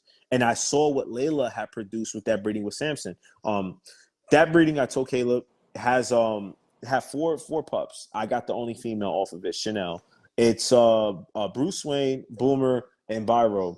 And these dogs look amazing. So I knew what Layla threw, so I knew it's very doable. Now, I'm not saying, hey, listen, I'm going to be able to get it. You don't know. You know, unfortunately, the way breeding works, sometimes you may need to have like 6 to 8 pups. Yeah. You need to have an array to choose from. And the reason for that is because you have to evaluate all of them. How did they grow? What traits did they get? And you have to look at them because it helps you make a decision later on in your camp. Hey, this is what I'm looking for. This is what the pups showed at an early age, and this is how it transitioned when they got older. And that is one of those breedings that, hey, you know, we don't know, like with Samson and Layla, we got 4. But I've always felt we didn't get the one. Like, if you were to put Bruce Wayne's headpiece, which was very doable, on Boomer, that dog would be one of the best XLs in the game today. With John Wayne's color? With Bruce Wayne's Yes. Bruce Wayne's headpiece. Because you know what it is, dude? I've seen Boomer in person. I've had the opportunity to see him. And this dog is like, it's shoulders, neck. It's shoulders, neck. Right into it. Yeah. It's insane. You know, Samson is listen. He's the truth. I keep saying that, but from a producing aspect, good Lord. And when I saw the traits in real time, I'm like this. Damn, maybe we would have had a 5th pup or 6th pup. We might have gotten it all. It is very doable. Like, and, you know, as a breeder, you think about that all the time. Yeah. Like, yo, it's doable. But then you've also seen the different side of it, right? When you run the repeat breeding and maybe you just struck lightning in the bottle with one. Yeah. This is very realistic. Yo, it really is like that with breeding. Yes, you know, it really is. So I know, Caleb, we spoke before. You asked me 5 favorite dogs. Top 5, yeah. Top 5. So are we gonna go passed away? Top 5 passed away, top 5 alive. All right. So I had to write this down because I didn't want to miss any of these dogs. I feel like I like way too many. Yeah. And once I start talking, my mind starts going. You're at 15 real quick. Yeah. Yeah. So no. I will tell you this. One of my favorite dogs of all time, absolutely love, is Pokemon. Pokemon is a badass dog, man. it's funny. I was actually going to do a video talking about my personal favorite 5 old school American bullies. Yeah. Just showing the dogs that I Yeah. like. Just the traits that I like, you know. So Pokemon will be like I said, Pokemon would for sure be on that list. I love Pokemon. Him, definitely Ichiban. Loved Ichiban. He was the truth. Dax, brother, the littermate that I would say overshadowed, but kind of overshadowed because of the greatness of Dax. You know, we never truly appreciated how amazing Ichiban was because Dax was, unfortunately, he was that was the dog from that breeding, and you know, it's like that sometimes. You know, I'll say this, like, just for example, if you guys watch UFC, this is where I'm going with Ichiban. Globally, we know that John Jones was probably one of the best fighters, right? Yeah. And probably the history of the UFC. Maybe the best, arguably the best. In my opinion, he is, because he's so damn talented. But in that run, there was another great fighter, and that was Daniel Cormier. And Cormier was a hell of a fighter, but we never appreciated Cormier's greatness because he was fighting in the same time that John Jones was having this amazing run. And that's how I kind of feel with Ichiban. I mean, I hate to say it like that. I mean, John Jones is Dax is John Jones, and Ichiban is Daniel Cormier. That's just what it is. Sometimes we don't appreciate these dogs for what they are. Sometimes you can have a badass dog, but listen, I'm sure. For example, Top Gun, I know for certain he has some badass littermates. But Top Gun is Top Gun. You know, and you get what I'm saying? Like there's one breeding that you can easily say went crazy, where they all globally like became really, really amazing dogs. The Adios to Butterscotch breeding that produced Stacks, Zion, what was the fucking other dog that was in there? It's another well-known dog. Oh fuck! I forgot. I know, right? Anyway, you wrote this down, didn't you? No, not this one. Not this one. I'm just going off the top with this one. I'm still on number 2. I'm still on number two. But when you look at those type of breedings and understanding that you have these dogs, like that's one of the few where those dogs, those studs, they actually have their own name where it's equal. They're each getting their respect. It doesn't always work like that, you know? There's a bunch of dogs that don't get the proper respect or love that they deserve. Look at that boy. You missed it. He was literally just sprawled out. He's such an ass. So the next dog would be for me, Legend. Legend is a badass dog, man. Y'all know, obviously my list is you're gonna know where it's gonna go. I love Bugatti traits, you know. I'm not gonna shy away from it. I will tell you this. I love Titanium Tank. Titanium Tank is one of my favorite 5, and I love the one drop. I would say this too. If this is top 5, I'm going with studs. But I tell you, the female that I love She Devil. I love it. She Devil. I love that. She Devil was for me when I saw her, because you know, obviously when I got in there, obviously I'm later, but seeing the videos of her, I'm like, damn, this was a badass female. Yeah, like she was badass. And when you think about one drop, and you think about the litter that produced him, I think it was Conan to She Devil, and I loved one drop. I am grateful though that I have those dogs behind my dog's pedigree, because those dogs are just they're incredible, man. But I would say this, right, because I gave you 5. I had to write down the honorable mentions, because it's just like dogs that I wish I could put in here. That these are dogs that I really like, that I just wanted to give them a shout out.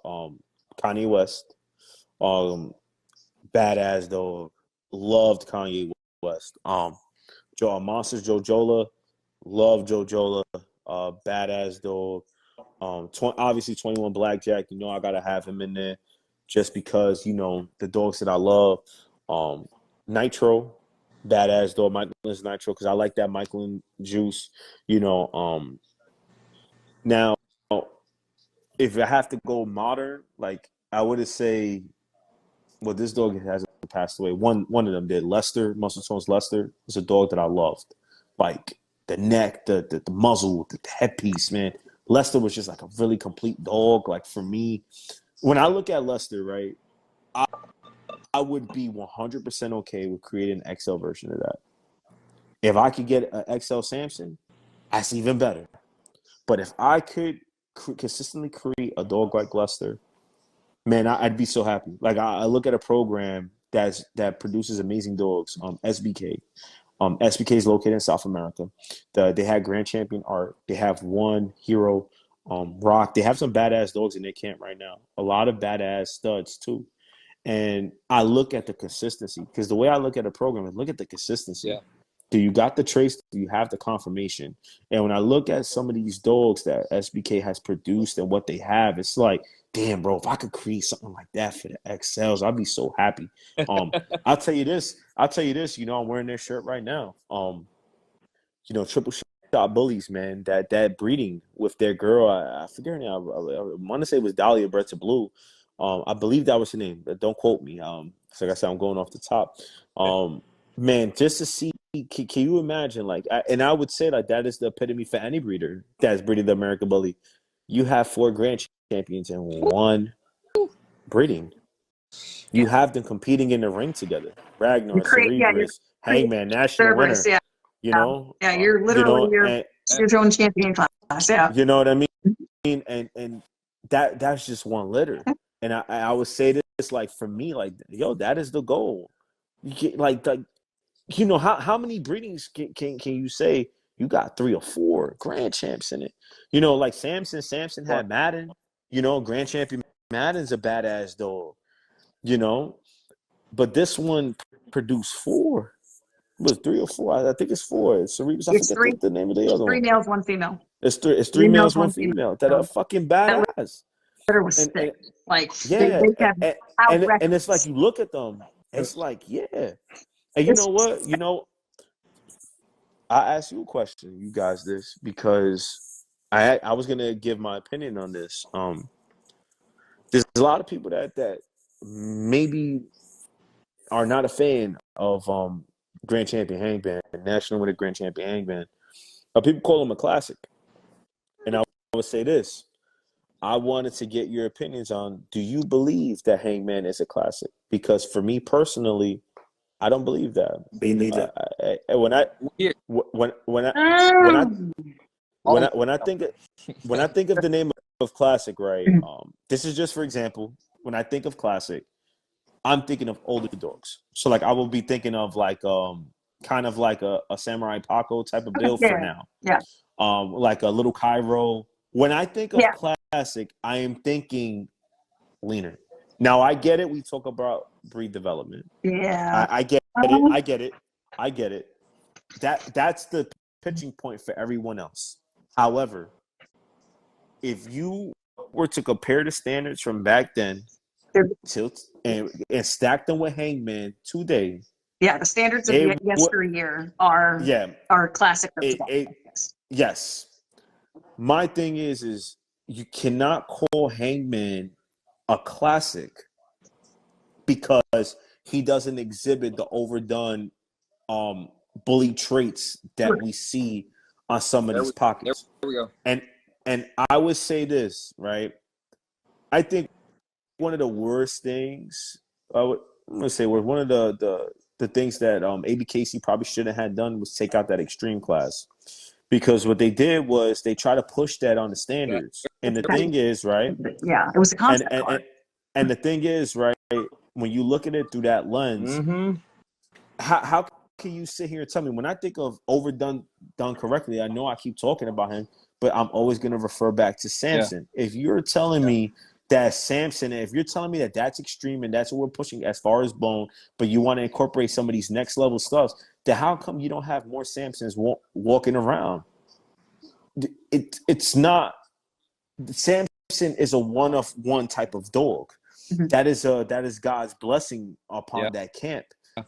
It's very difficult to pull those type of dogs. So when you're trying to breed for that type of vision for the standard, that wasn't what the standard was supposed to be. The standard, obviously, we have to push the. I get the whole pushing the extremities without going over the edge, and I completely. Well, I 100% get it. But to say a Hangman is a classic is wild, because this dog, if you have seen him, he has muscle everywhere. I think he has muscle on top of his toes.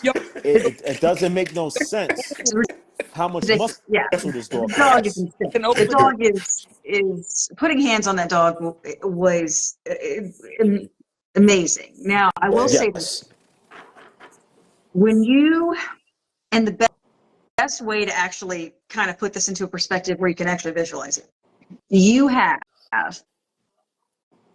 the 3 dogs that were in nationals, that final run, the final 3. Yes. Blue, Yes. his son Hangman, and then Zeus, right? Yes. Zeus is pure standard. Like that dog, if you put him to the breed standard, I mean, I can't say enough about it. I love me some Zeus. Now, Hangman, gorgeous animal. He is on the leaner side in comparison. It's all relative. That's the thing. A lot of people aren't looking at it like that. They think that classic, naming Hangman a classic, is an insult, or like slinging mud. But here's the deal: the classic class needs to start heading that way anyways. They need to start bridging that gap. The only reason the classic class needs to exist now is to clean up the messes that people make chasing extreme. That's it. Oh yeah. Eventually, how are we going to slowly kind of fade out the classic class? By not needing it. So we've got to start breeding better so that the classics aren't necessary to clean up messes. Now, Hangman, even if you wanted to make the argument that he was more classic than he was standard, then thank God, bridging the gap. Look at us go. Yeah. So, was he a little bit leaner than Zeus? Yeah. Did he have that nice lean? He had a tuck. He had a slight tuck. Honestly, I kind of dig that. But I'm also a high function, like I want functional dogs. I'm an all breed fan. So for me, Hangman exhibits that. He exudes it. It's a beautiful thing. Hell yeah, he so does. Honestly, hell yeah, he does. I mean, if people think that saying, "Oh, he's more classic than he is standard," is an insult, it ain't. As a matter of fact, that's the direction we should be going. If that's if that's how you want to say it, because there's a reason he was the Nationals winner, is because he's a badass dog, and if that's the clean standard we need to aim for, if that's what the ultimate goal of the classic is to become, then we've made it. Yeah. That would be perfect. Right? That would be perfect. Hangman, right? I say this about him. Well, I saw him in January. I was at the Peace Love Bully Fest and in Allentown, and I had the opportunity to film him. And when I saw him in person, the way that this boy can move, it is so dang fluid. It's probably one of the most complete American bullies that I have ever seen. I go on to say that I feel like if AKC was to ever recognize the American bully breed, that the cookie cutter image for them would be Hangman. I've always said that, from the way his head is, his bone, his conformation. He exhibits all of the traits of the breed, but he can move so well. There we go. It's full extension on the gate, and he moves so effortless. The compact back shows. There's no high rear in the movement. It's just, he's a complete dog, and I was blessed. I'm not gonna lie, I was blessed that day, because I was able to see him and I was able to see Ragnar literally simultaneously. I literally filmed Hangman and then I filmed Ragnar, because they had 3 shows going on, so I did show 1, saw him, and then they had show 2 up and running with champion class. So it's like the way it transitioned.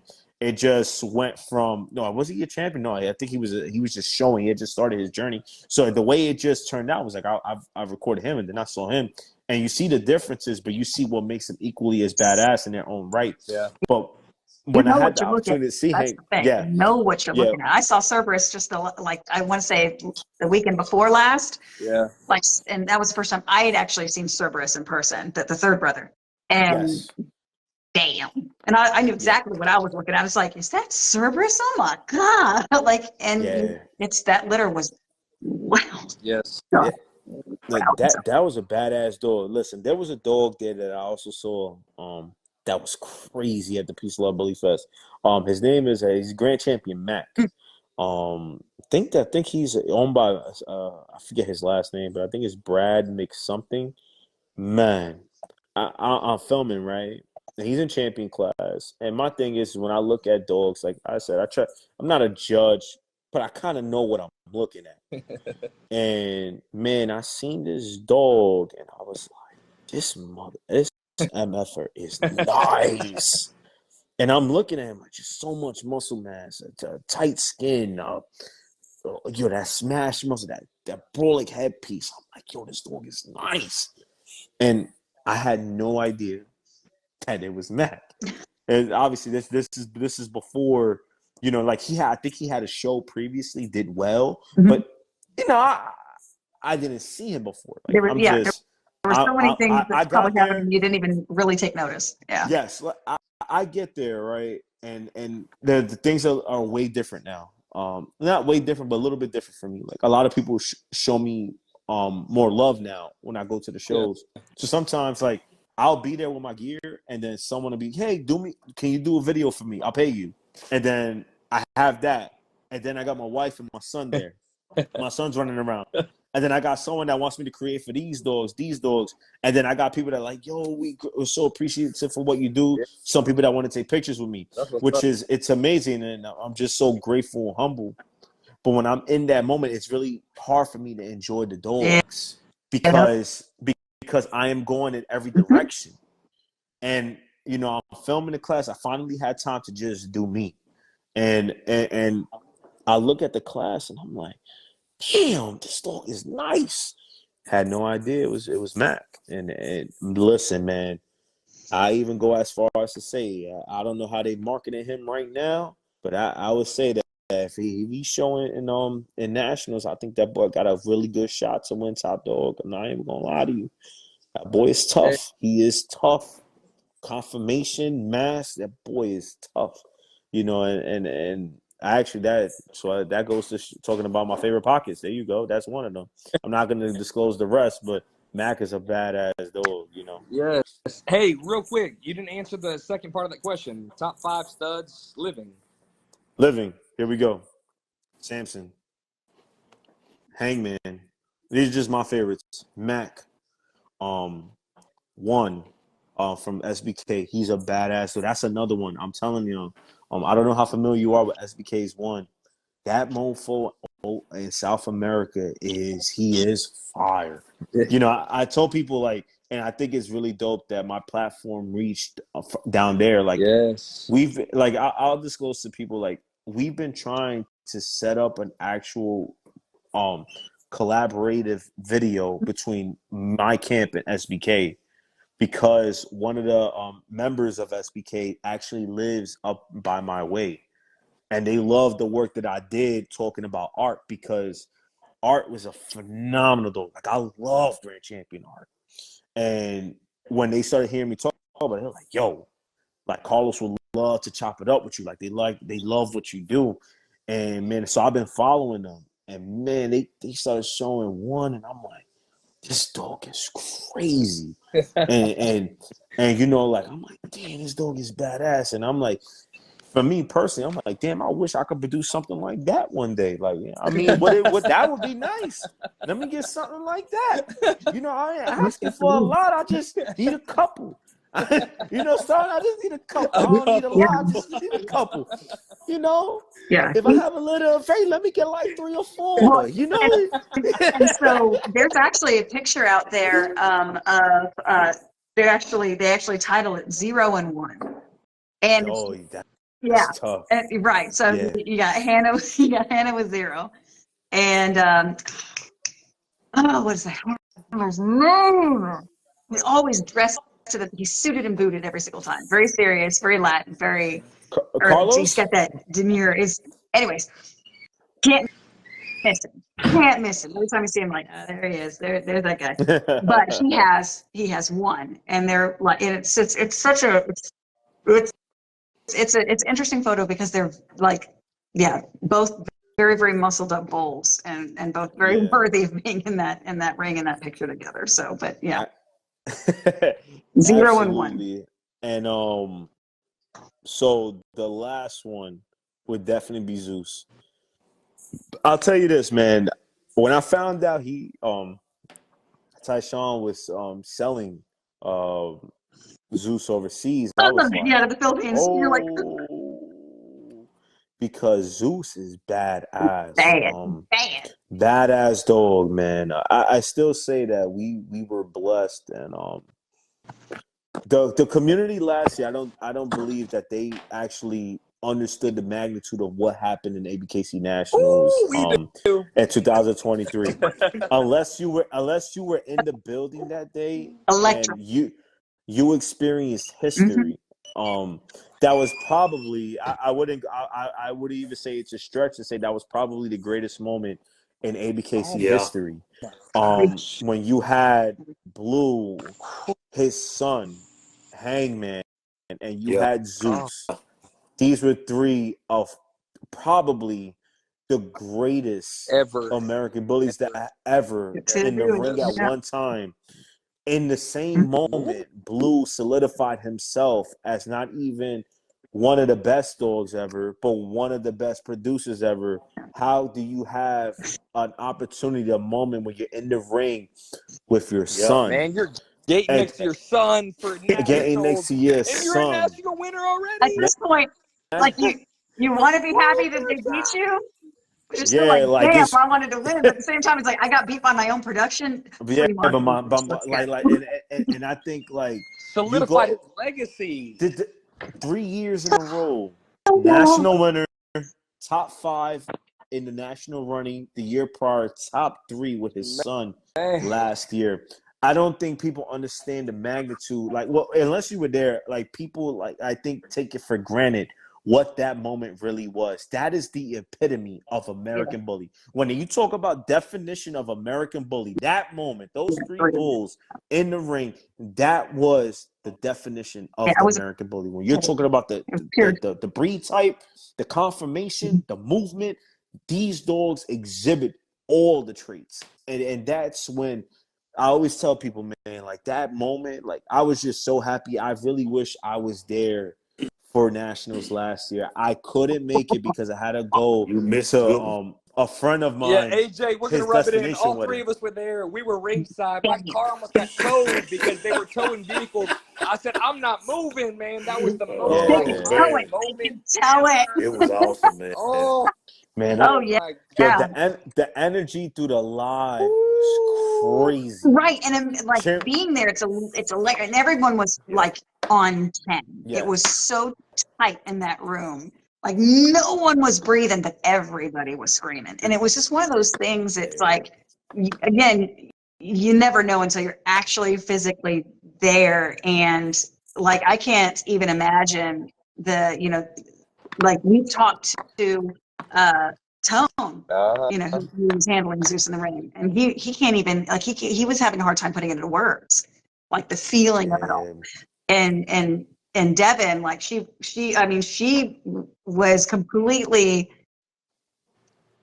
on cloud 9 for like weeks after that, because it was just one of those things that like in that moment everything was just so definitive, and like where do you go from there? We're talking about LeBron and man MJ like going neck and neck, like but just the dogs, the handlers in the moment, like that's how it felt.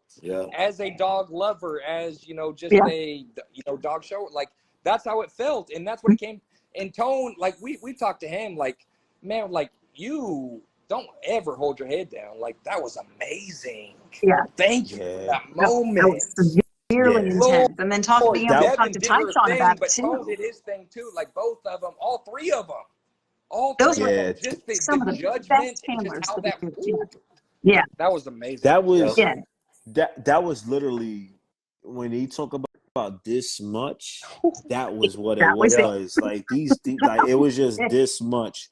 And I'll say this to see those dogs, man. You have no idea how happy that makes me, man. Because being that I advocate for the breed the way I do, it just makes me so happy to see like when you're able to see such amazing examples of the breed be able to do some great things. It's amazing, man. Just to see these dogs, to see them exhibit those traits, and it definitely puts things into perspective for people that may not know about the American Bully, that maybe just call it a Jack Pit Bull. That when you see this, it's undeniably American Bully, and Right. I think that was just so badass. Like I said, if I didn't have that destination wedding to go to, I would have been in the building. But man, I'll just say this, man, just I'm to getting see that goosebumps. was Just like just that. yeah, that was crazy, man. And AJ, we were front row, man. We were front row. I literally saw all three of them come straight at us. I was Yep. right behind Mary and the On guy that was taking last step pictures. down Mary and was, best step. Oh, the yo, that's last down and crazy, best. yo. oh my That's crazy. gosh. You know what's crazy, right? Is I told Caleb this, right, in our conversation last week. We were talking about some of the people that felt some kind of way, because obviously, I've told people that I advocate for the XL American Bully, right? Obviously, that's the class that I desire to try and create the dog that I'm looking to do. Yeah.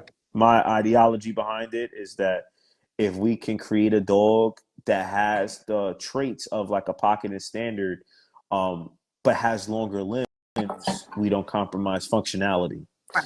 And that has been what I have been chasing, because I've seen it done. And I've seen that, hey, if you do it the right way, you can get it. It's just going to take a lot of time. And I used to tell people that listen, the baddest dog in any show you go to would be an XL when it is done the right way. When I mean the right way, I'm talking about the traits, the mass, the confirmation. Because obviously they're going to be the biggest dogs when they go into the ring. When you see them, they're going to be like, holy smokes. But let's say, for example, you saw a dog, a XL, that was 20 and a half inches at the withers with a 30-inch head, smashed muzzle, carried a lot of juice like Samson. You'd be damned to tell me that dog is not one of the most wild, fastest dogs in the building that day. Hence out this world. Oh, man. Yes. Yeah. Yeah. And the reason why I say that is because people used to tell me, man, you have no idea. We're talking about the XLs. You don't know nothing. Like, there's no way it'll never be on track. And I'm like this. You know what, man? You will see All this one day, negativity. as it's gonna happen. I said you're gonna see, and it makes me so happy that the class has really transitioned. There's a lot more breeders breeding for it now. Mm-hmm. And I think that's great, because now there are more options for people to use, for dogs to collaborate. And now you have the opportunity to do with the XL class, to do with it what should have been done years ago, Yeah. with what the pockets and what the standards did, which was build off of one dog, strategically breed to set the classes to go transcend the way that they have. Absolutely. And I think that, man, for the XL, that makes me so happy to see the transition and everything, man. Crazy. It's crazy how everything comes to fruition. It's just crazy. But hey, You manifest it and it comes to hey, fruition. Ichiban and Dax, the shadowed brother. Look what we've done there, man. Yoko is the son of Ichiban. Like, you're exactly right. That's yes, sir. it all. Yes, sir. Yes. Listen, everybody built with Dax, but completely forgot that there was a little mate that XLs could have built with, and that was Antonio Ichiban. McClenny took it a different direction. Yeah, I Made magic. Shout out. And McClenny, Antonio had a lot of XLs with type. And it's crazy that I'll say this is that people, when you have this type of opportunity with these dogs, these bloods, and you have this type of you have a decision you got to make. You either go forward and you build off of this, and then you create something special, or you pivot and you chase other things. And I think the reason why the XL class is the way it is because we have a completely different set of phenotypes per dog. You know, that's not a knock. That's the truth. There's you know, there's some dogs that are leaner in frame now, show more of the Connie Corso type of look. Then you have dogs that are extremely overdone, that are heavy in fat, not muscle fat. There's a difference. Don't get. I don't want people to get it twisted. I'm not hating. These are true. This is the truth. Yeah. Okay. A dog that is heavier does not mean that it has more mass. It does not mean that. I need people to understand that mass and muscle is all genetic based. Yes, we can. It's our job to give the dogs the exercise to be able to build that muscle. But in the same token, you're not going to be able to add more mass than what's genetically possible for the dogs. Like, I'll break it down like this. Yes, weight. People talk about that, and that's the thing with the XL class. People want to talk about 180, 200. Fine, whatever the case is. At the end of the day, if you look at anything that comes off of muscle tone, I know I'm getting neck, bone, crazy mass, everything, and the dog is only eating what it's supposed to do. That it's supposed to eat. It's not eating more or less. I know the genetics are going to take over. There we go.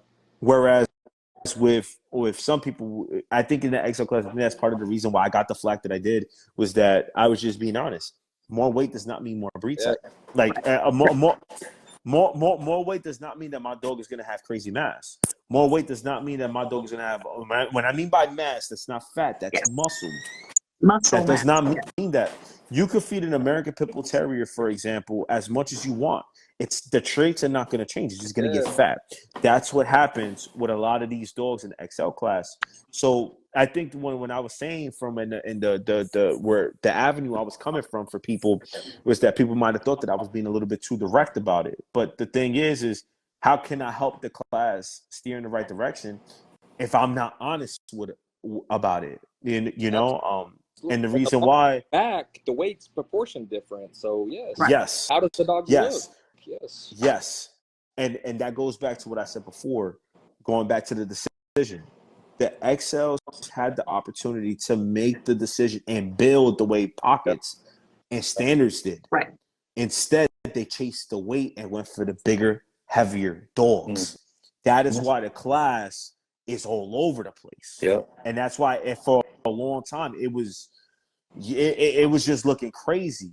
But you had some people that were able to preserve the older stuff. Right. And given the fact that they were able to do it, once the newer wave of people that wanted to get pulled the XL closer towards the standard, now people started bringing it back. So it's lovely because now you're getting that direction that we should have had maybe 10 years ago.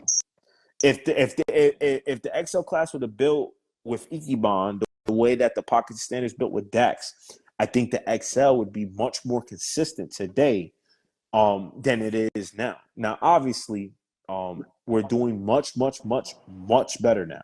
Yeah. But however, there was a chance where the XL class could have been on the same trajectory as the other classes, and it is the one that's the most controversial because that was the one that, unfortunately, the masters I can be honest, papers were hung.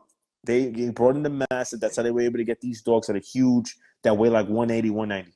I'm not saying nothing that's not known. That this is just physiology. Look at the dogs. Right. Look at the breeds that if you look at the breeds, they exhibit traits of other breeds that look exactly like what you're seeing. So when you look at that and you have those excess wrinkles, you see those droop. I mean, come on, man. Like, I'm not gonna sugarcoat it. I'm gonna be honest.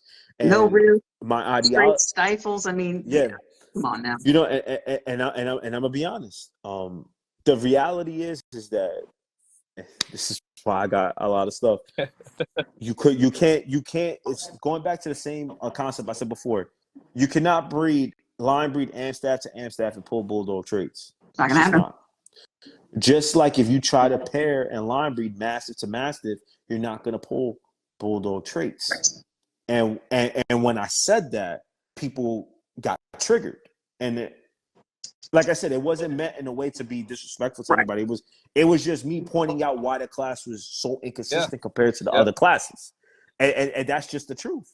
You know, it's that in a nutshell. That's basically how everything transpired, and that's how everything went. But man, just to see the improvements and everything just happening for the class, man, it just feels like it's one step after another.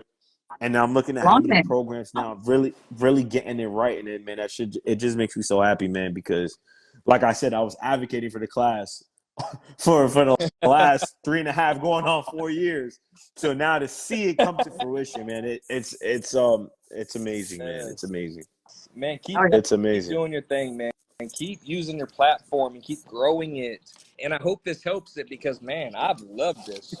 I've absolutely loved this live. And I know that, man, in the comments, a lot of other people have loved it too. Oh, yeah. I appreciate it.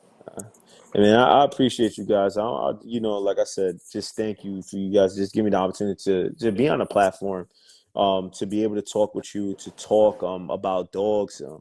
You know, I'm very passionate about this breed. I don't have to say nothing that you guys already know. Everybody has heard me talk about it for like this whole duration of time.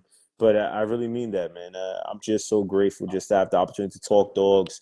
But I also love having the opportunity to grow and network with other people and just to be able to push this breed forward and to collab more with people. Like I told Caleb, we spoke about he may be going to the Beast of the East show.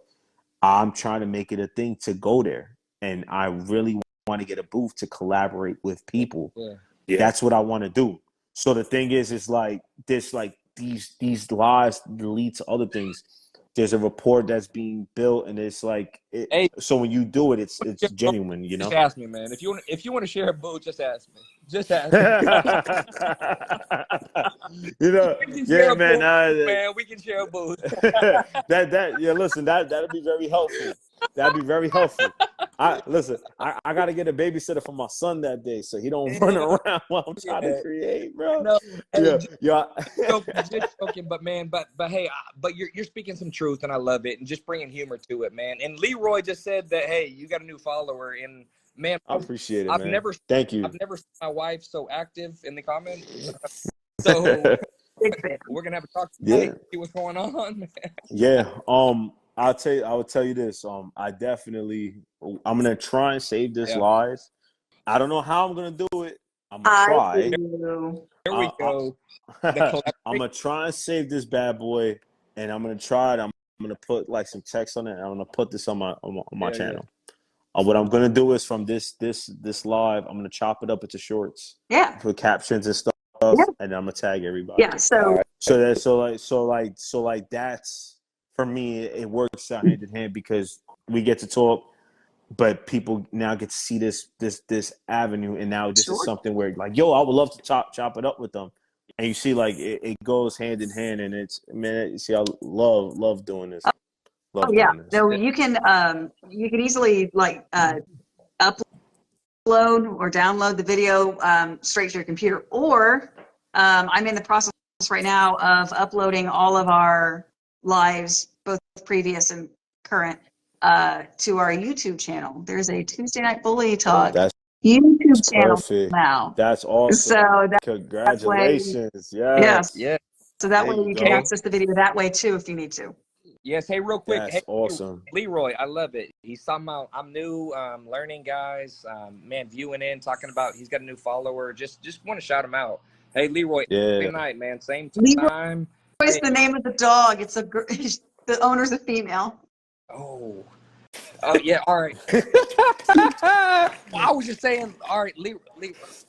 All right. But anyways. Hey.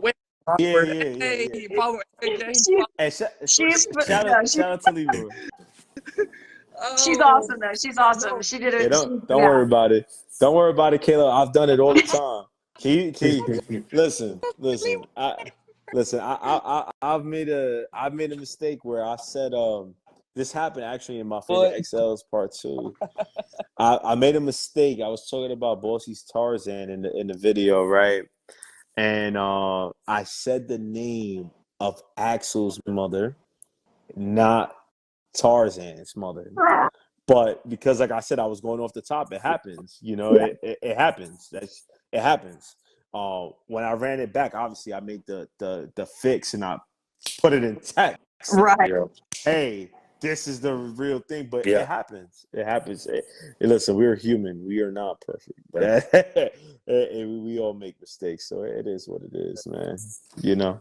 But I'm just so grateful that once again that you guys gave me the opportunity to talk. I really mean that, and I cannot wait to see the growth of your YouTube channel. This is big time. This is big news. This is great news for you guys because this is another platform that can be really used to push the breed forward as well. And for you all to be here and to be able to do this is great because these are the type of things that the American bully community needs. You know, when I did a live with Alex of San Andreas Bullies not too long ago, I want to say it was a couple months ago, and I remember I had some people reach out to me and they were like, "This, yo, man, this type of content is like, this is awesome. This is what a lot of people want to hear." And obviously, I haven't been able to do a lot of live streams. Part of the reason for that is just because I have a lot going on right now. My weekends are absolutely hectic. Saturdays and Sundays were my creative days. Those are the days I will go out, film, get what I needed to get done, and then start the editing process over the week. And my weekends have just been so jam-packed, time-consuming that I'm literally getting up at 7 and I am not getting home till 11, and everything that I'm doing is family-based. And I really, just given the set of circumstances that I have right now, I don't have the flexibility to just create. Like before I used to have that flexibility, I don't. And what that sucks because I wanted to do the Behind the Breeding podcast and all these other things and live feeds with people, but it's so difficult when I have to be somewhere in New York and I got to be there all day. I got a kid, I got my wife. I can't be on live and then I feel bad because I'm like I cannot do a live and not be fully I committed haven't to it. mastered omnipresence. You know, and that's for me, man. It to see that there's another platform that's now you guys are on YouTube. Any help that I could give to you guys, like as far as tips, anything that could help with the YouTube channel, let me know. I would tell you the biggest thing is attack those shorts, grow that platform, attack those shorts, throw some captions in the thing, and just let the algorithm do the work. And it'll take you wherever it is that you know you need to go, and just stay committed. The fact that you do this every Tuesday, this is phenomenal. This is what the community needs. This type of content is what the community needs, you know, and I'm happy that it's going this direction, you know, with some good people. We're definitely trying. I appreciate that, sir. I really do. You're welcome. You're welcome. AJ, You're welcome. It's been amazing, my man. I'm gonna call you. Oh yeah, had fun. It's been a ride. I'm so grateful that, you know, first that you guys allowed me to speak about my journey, everything. You gave me a platform just to really speak. Like I said, I talk a lot, but you know, it's definitely all in good fun because, you know, anything I could do to help people, you know, that's what matters. And yeah, we didn't get a chance to speak about sports. I'm telling you, I think if I had something with sports, I think it'd be pretty good too, because I had some really hot takes that are most of the times they're on the money, but you know, yeah, it's dope. You know, I was talking with Caleb before this, the live, and he was telling me his teams. He's a Longhorns fan. I see my man's got the Alabama shirt on. You know, it's that time of the year. Oh yeah. College football is back, baby. Oh, yeah. NFL is back. So, I cannot wait for this upcoming season. And who knows, one day, if everything turns out the way it does, I might actually have a spinoff where it's just like lives and I just talk about sports, my favorite sports. So, and talk about teams. So there is a very realistic chance that could happen. Perfect. That could happen once everything else falls into place. But until then, until then, I have to stay focused on the dogs. This is the avenue that I'm working on. And when you're creating, you can't do 2 and 2. You have to stick and stay focused on one. And that's so the dogs is it for right now. But if we get some time where everything is more settled and I'm able to hire a videographer and an editor, I'm absolutely doing the sports Do talk it. channel, and it'd be dope. It'd be dope. It'd be real dope. Love it. But thank you guys so much. Have a great night. All right. I don't even know what time it is right now. I Come don't on, either. my son, I stopped looking. 11:30. Damn. So yeah, my son is sleeping right now. He better be. Yeah, Otherwise, it's yeah, gonna he's be a sleeping rough right now. morning. Yeah, he's sleeping right now. So it's good. He's still quiet. Like, man, the last live I did, man, he would have stopped crying. So I had to go in the garage to do it. Oh, So like, he came out, he was cool, but I guess because he didn't nap today, Yeah. he was like hello. But usually when he came up to me, he wanted to play with me. Usually that's his way of, like, he wants to lay on me to go to bed Yeah. because he likes to go to bed on me because I'm the one Yeah, who you know puts him what to time sleep. it is. Yeah, so I ain't put two and two together because I was talking. I'm like, damn, why is it so quiet? Then I'm like, damn, he went to bed like this. Yeah. So yeah, it's dope. So I was able to go full send on this live, and Loved it, man. anytime I'm able to do that, it's amazing. Anytime I'm able to do it, it's amazing. But yeah, thank you guys so much. I really mean that. our pleasure. Thank you. Absolutely. Yeah, we've Thank you. had a lot of fun tonight. So, and I mean, you've really,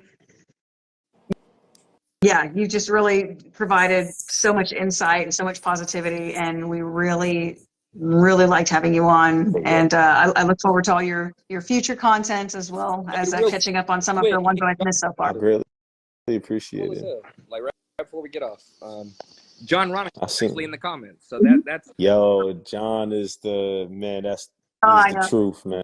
Yeah, I have a story with John too. No, I'm just like, I love it, man. I just want I, to saw that before we get yeah, off. that's dope, man. I would say this before I get out of here.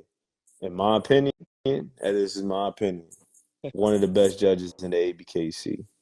One of the best, Mm-hmm. in my opinion. Very humble, very straightforward, but he's a great guy, man. Like I said, he's here, so like he probably doesn't remember the conversation that me and him had, but that one conversation is what changed everything for me. Like, You needed to hear it's crazy. Just that one insight, it just changed the direction of everything. Like, now I got all of this. That's what's up. It's just crazy. It's crazy. It's crazy. How That's what it's all about, man. Do that. That's an awesome moment. Yeah, that's dope. Yeah. I see someone in the comments said, "Yeah, I just got here. Damn football." Like, hey, listen. Don't entertain Josh. Watch it again. Josh You can Dan. go back, Listen, Josh, and listen. watch it again. You know where to Listen. find it. Listen. There was a time.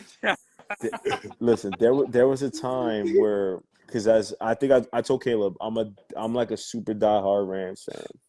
So it is bad. Like, it's bad. I used to do lives where I used to cover the team and speak with people about the Rams.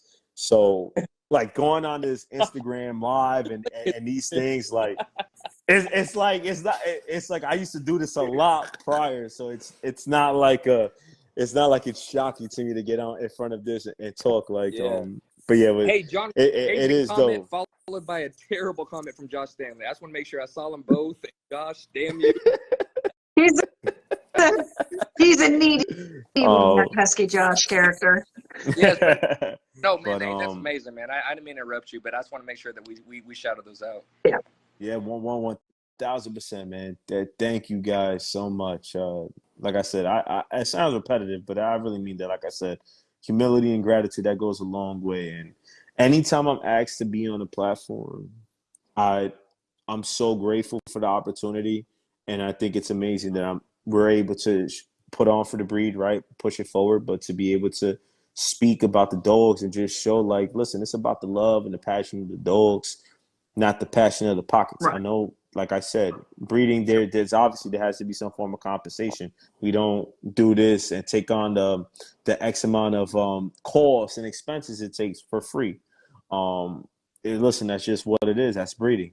However, the reality is that, you know, there's people that absolutely love the American Bully, and it's dope when you get to collaborate with people, because it doesn't become a thing about pride. It doesn't come a thing about who's better than who. It's not about that. It's just all for love of the American Bully, and that's what's really dope, you know.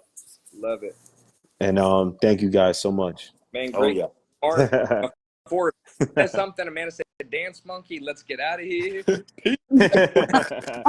a good one, you guys. All right, Appreciate peace. it. Thank Thank you you. again for coming Peace. on with All us. right. Everybody share, Gotcha. share, share. Gotcha. Yes. Bye. Bye, guys.